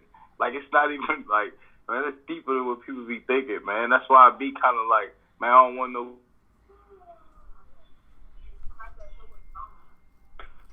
No, that's real. That's real. Like, literally, word for word. I said my such and such. I ain't want to see all black with them clothes. But if I get up here and choke, that don't mean shit. Y'all just gonna say, Holmes, you got the ball when it mattered the most. And like you said, not just the fans, the staff don't. Not that they don't give a fuck, but at the end of the day, you still gotta sell product. So if this product ain't good right now, you gotta push it to the side till it's good again. When do you guys find the moment to say, all right, I need to be aggressive, I need to up my volume, I need to take as many opportunities as being thrown at me, and when do you stop to say, this might not be the right decision, right move for my brand right now? Like when, I guess it's all nuanced, right? Right now, I'm doing that. Like niggas is talking about shit now, bro. You know how mad I'm not. You know how mad I was that I wasn't on Civil War. Yo, be down. I think a good example too is like you think of Danny Myers on his Gnome debut, right? Like he battled Shotgun Sugar a week before that, and he's like hitting this like crazy streak on caffeine where he won every round, made history and all that, right? But if you look at his track record over the last 2 years, every single time he's choked, or the last 6 times he's choked, is because he had back-to-back battles a week apart. And then when he battling on Gnome, like, you always stop to think, like, damn, hold on, we're putting him on his Gnome debut, the biggest card. Maybe it's not smart to offer him a battle 7 days apart from this. You know why that is, bro? Because a nigga like Danny has to do fucking 8 battles in a row just to get the same recognition as a motherfucker that's, like, a nigga that's been in this game the same amount of time as Danny. Huh? I said, and what you're about to break down is the fans' fault. My bad for cutting you off. Not. But yeah, like it's like a nigga in his position that's higher stock. They don't have to win 12 rounds in a row for a nigga to. It literally depends on the person. Because Danny won 12 rounds in a row, won like 7 battles in a row. The nigga lost 1, and then it's you just fucked up. You know what I'm saying? It's like, oh shit, why'd you take all them battles? It's a double-edged sword. Because he loses, it's why would you take all them battles? But then he wins. Oh, he's so amazing because he took all them battles. You know what I'm saying? It's like a saying in basketball, right? Like make a miss. Like if you made the shot, nobody's complaining about it being a bad shot. Damned if you do, damned if you don't. Like it's not even just that. It's by the person also because what y'all do is Danny will do all that, right? And then when they ask or someone bring up him or some madness, niggas will be like, I don't know. But then you niggas will spend every day waking up to get on Twitter and social media and go at surf for not having his rounds. And then they announce them and you niggas is like, yeah, surf, Yo, Jack, it's so crazy. Jack, I'll never forget you told me this. We have to talk about this. Like, fans will say they want something, but the analytics will always say something different, right? So, like, they'll say, I don't want to see Surf, I don't want to see Twerk, but they're driving all this traffic towards both of their names, and obviously the league will look at it like, well, my analytics tell me you want Twerk. We did a survey. We did a survey of Civil War, and we asked the fans, which battle do you want to see drop first the most? Out of like hundreds of surveys, it was all Twerk and Loso. Of course. Like that, bro. The problem is, like, and I say this loosely because I love every single fan. This shit is. I'm trying to figure out how to say it. Motherfuckers want what they want when they want it. A nigga forget ain't no different than like cancel culture. I know that might be like a wild reference, but you'll cancel a nigga 1 week. Oh, the baby's canceled for what the fuck he said, but he just dropped 3 freestyles last week and they all trended. So it's like, how canceled is he? You feel me? So if a nigga forgets his material, but he has the highest view average, how much do y'all really not care about this? Hey, you know what? I gotta call a spade too, man. I do feel like sometimes battlers fall victim to that with negative media. Like, yeah, I will give them the spotlight or call them out or put them in your battles. Like, I'll hear bars about certain people. I'm not gonna name anybody. Yes, sir. That's a psychology thing too. You can break that down on a molecular level. Yeah, I was about to say I want to pause that and not to go like too deep into it, but a little past the surface. That's not a battler thing. That's a human. Yeah, negativity etches itself in your brain way more severely than positivity do. That's why That's why you can be affected more by trauma than you can be by good memories. Yeah, psychology says it takes one positive thought to balance out 6 negative ones. So like that shit ain't. You could read like a million comments on YouTube and they could all be positive, but as soon as you see that negative one, because the problem is at the end of the day, everybody wants to be liked. Not saying you want to be liked by everybody, but it's just like, and then people gotta realize, bro, as an artist, I'm like, niggas misconstrue the word sensitive. I'm sensitive about my artistry. Not and as that should be. Because what people forget is it's still a job, right? If a nigga is working at motherfucking Target and one person comes in here and says, yo, you not fucking labeling them shampoos right, you're going to look at him like, yo, who the fuck is you? Nigga, I work here. That's just one person. And it's liable to mess up your day for the work day because a motherfucker that can't do what you do just told you what to do. We're seeing that shit by the hundreds daily. You know what I'm saying? And then niggas go to battle rappers are so sensitive. No, motherfucker, let me do my job. One thing y'all can do from a fan perspective, like, because, you know, you talk about what we're doing with EFM and, you know, what a bunch of people on Twitter and other social media are doing, spreading positivity. And it's like, you know, we got battlers interacting with us. We got media interacting with us. So if you guys, you know, make a conscious effort to show love to the people that do show you the positivity and that, you'll kind of see a disbursement of the negativity. And then also, like, a lot of the negativity won't be the hot topic for people to blog about and for people to tweet about, because the positivity is going to be what's getting the love and the interaction. I agree with that to an extent. You know what I'm saying? Because you could a blogger could do some shit like fucking, I don't fucking know, B Magic opened a store in his city and he's giving out free such and such. That bitch gonna get motherfucking 7,000 views. But next week, and this is just a random person I'm using, B Magic beats his baby mom up and loses all 6 of his kids. That's just gonna be plastered everywhere.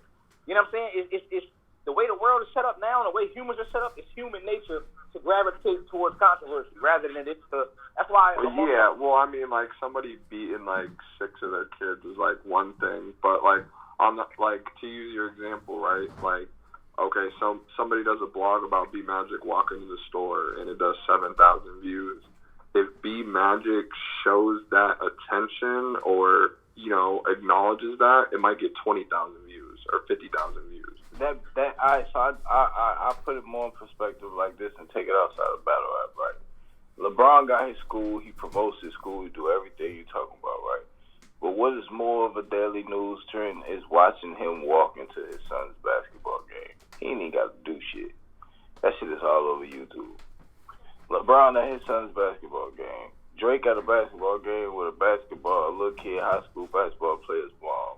Man, that shit is more news than the 12 artists / athletes that have built schools around the world that I'm pretty sure most of y'all in here don't know about.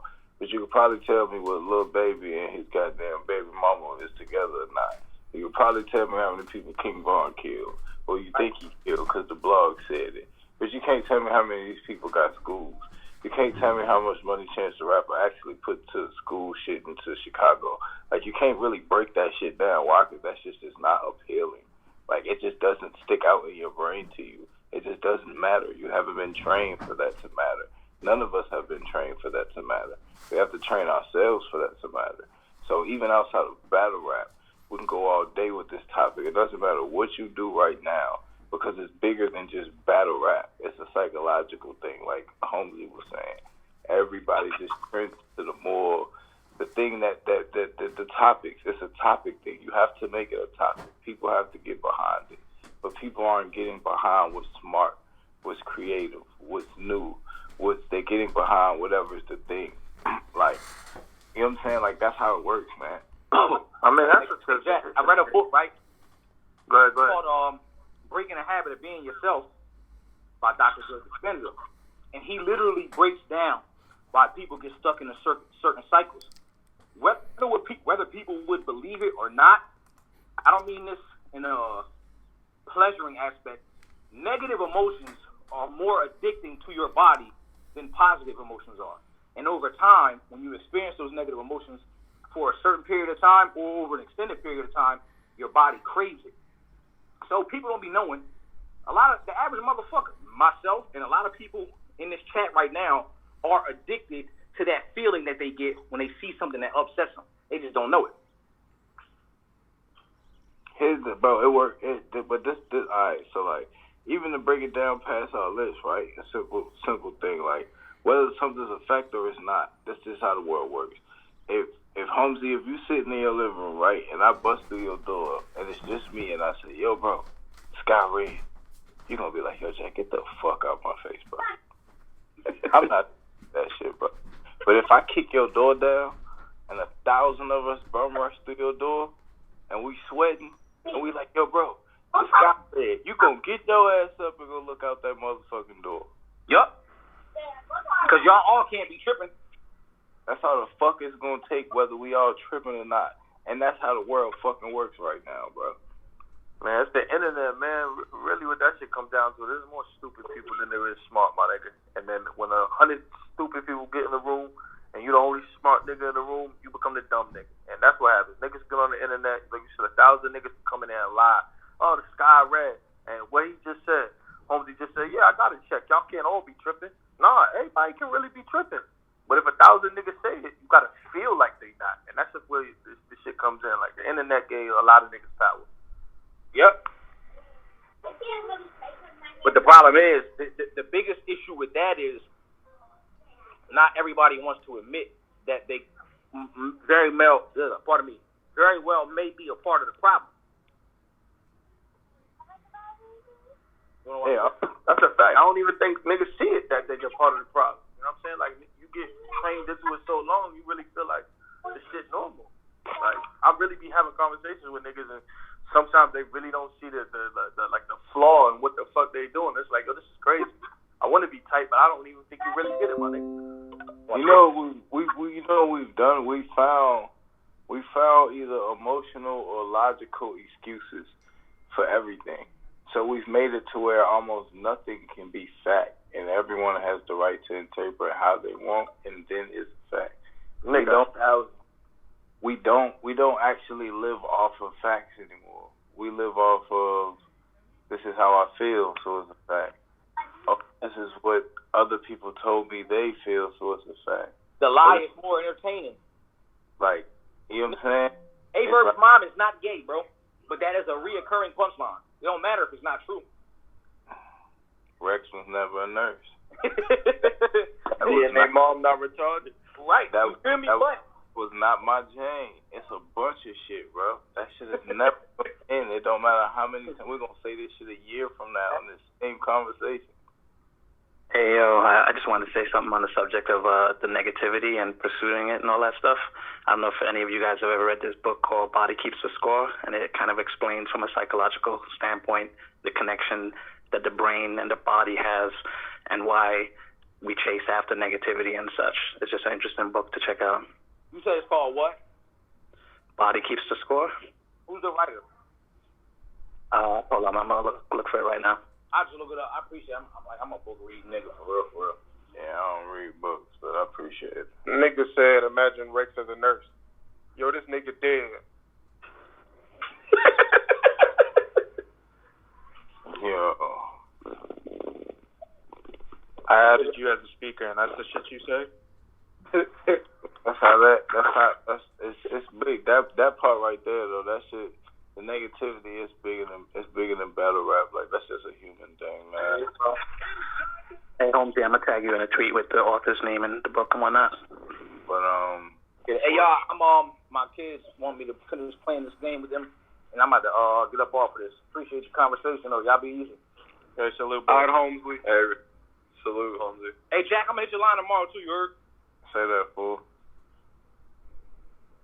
But yeah, man, that shit just like, man, this shit deeper than people be making it. So yeah, it's basically back to the topic though. It's basically like you can sit out, but you know what I'm saying? You got to worry about all the other 100 battle rappers that URL got, and you can damn near guarantee that at every event somebody is gonna up the ante. You just don't know who.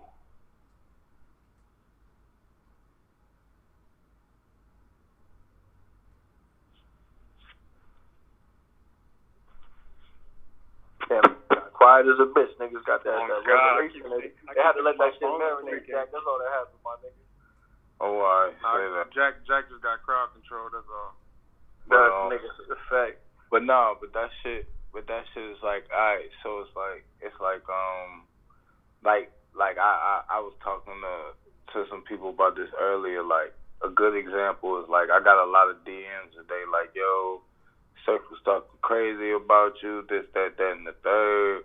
And it's like, yo, y'all don't understand the different parallels in battle rap. And I do. And that's what he was explaining. So it's like, some people would get mad at how he presented it, but everything he presented was actual facts. Like, okay, he used the word stupid, all that shit. That's all in the battle rap show. You know what I'm saying? I'm a battle rapper. I ain't worried about none of that.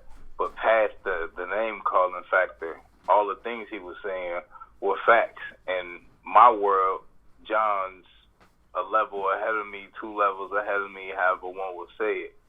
In Surf's world, he's like 2 levels down from him. So the same conversation that I can't have, he can have. The same conversation that John could kill me for, he can't kill him for. Like, it's different parallels it's different worlds in this battle rap world, and the fans have yet to get it and understand it. And a lot of the times, they don't even know what they want. All they know is that they want. Like, if that makes sense to y'all. Like, they don't know what they want. They just know that they want. You don't think they know the difference between those tiers, though? You don't think, like, niggas can see, like, a John? Yo, sorry to cut this off, everybody. I'm about a boogie boy, man. I'm about to head to the city.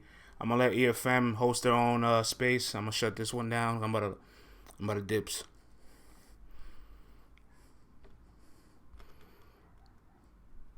Yo. Hey, we appreciate the collab, man. For real. Yo, EFM, salute to y'all, man. Appreciate it. Bill Collector in the building. Salute to Bill, man. He's been fucking tearing shit apart in his division. And No, he hasn't. Yeah, that shit was like...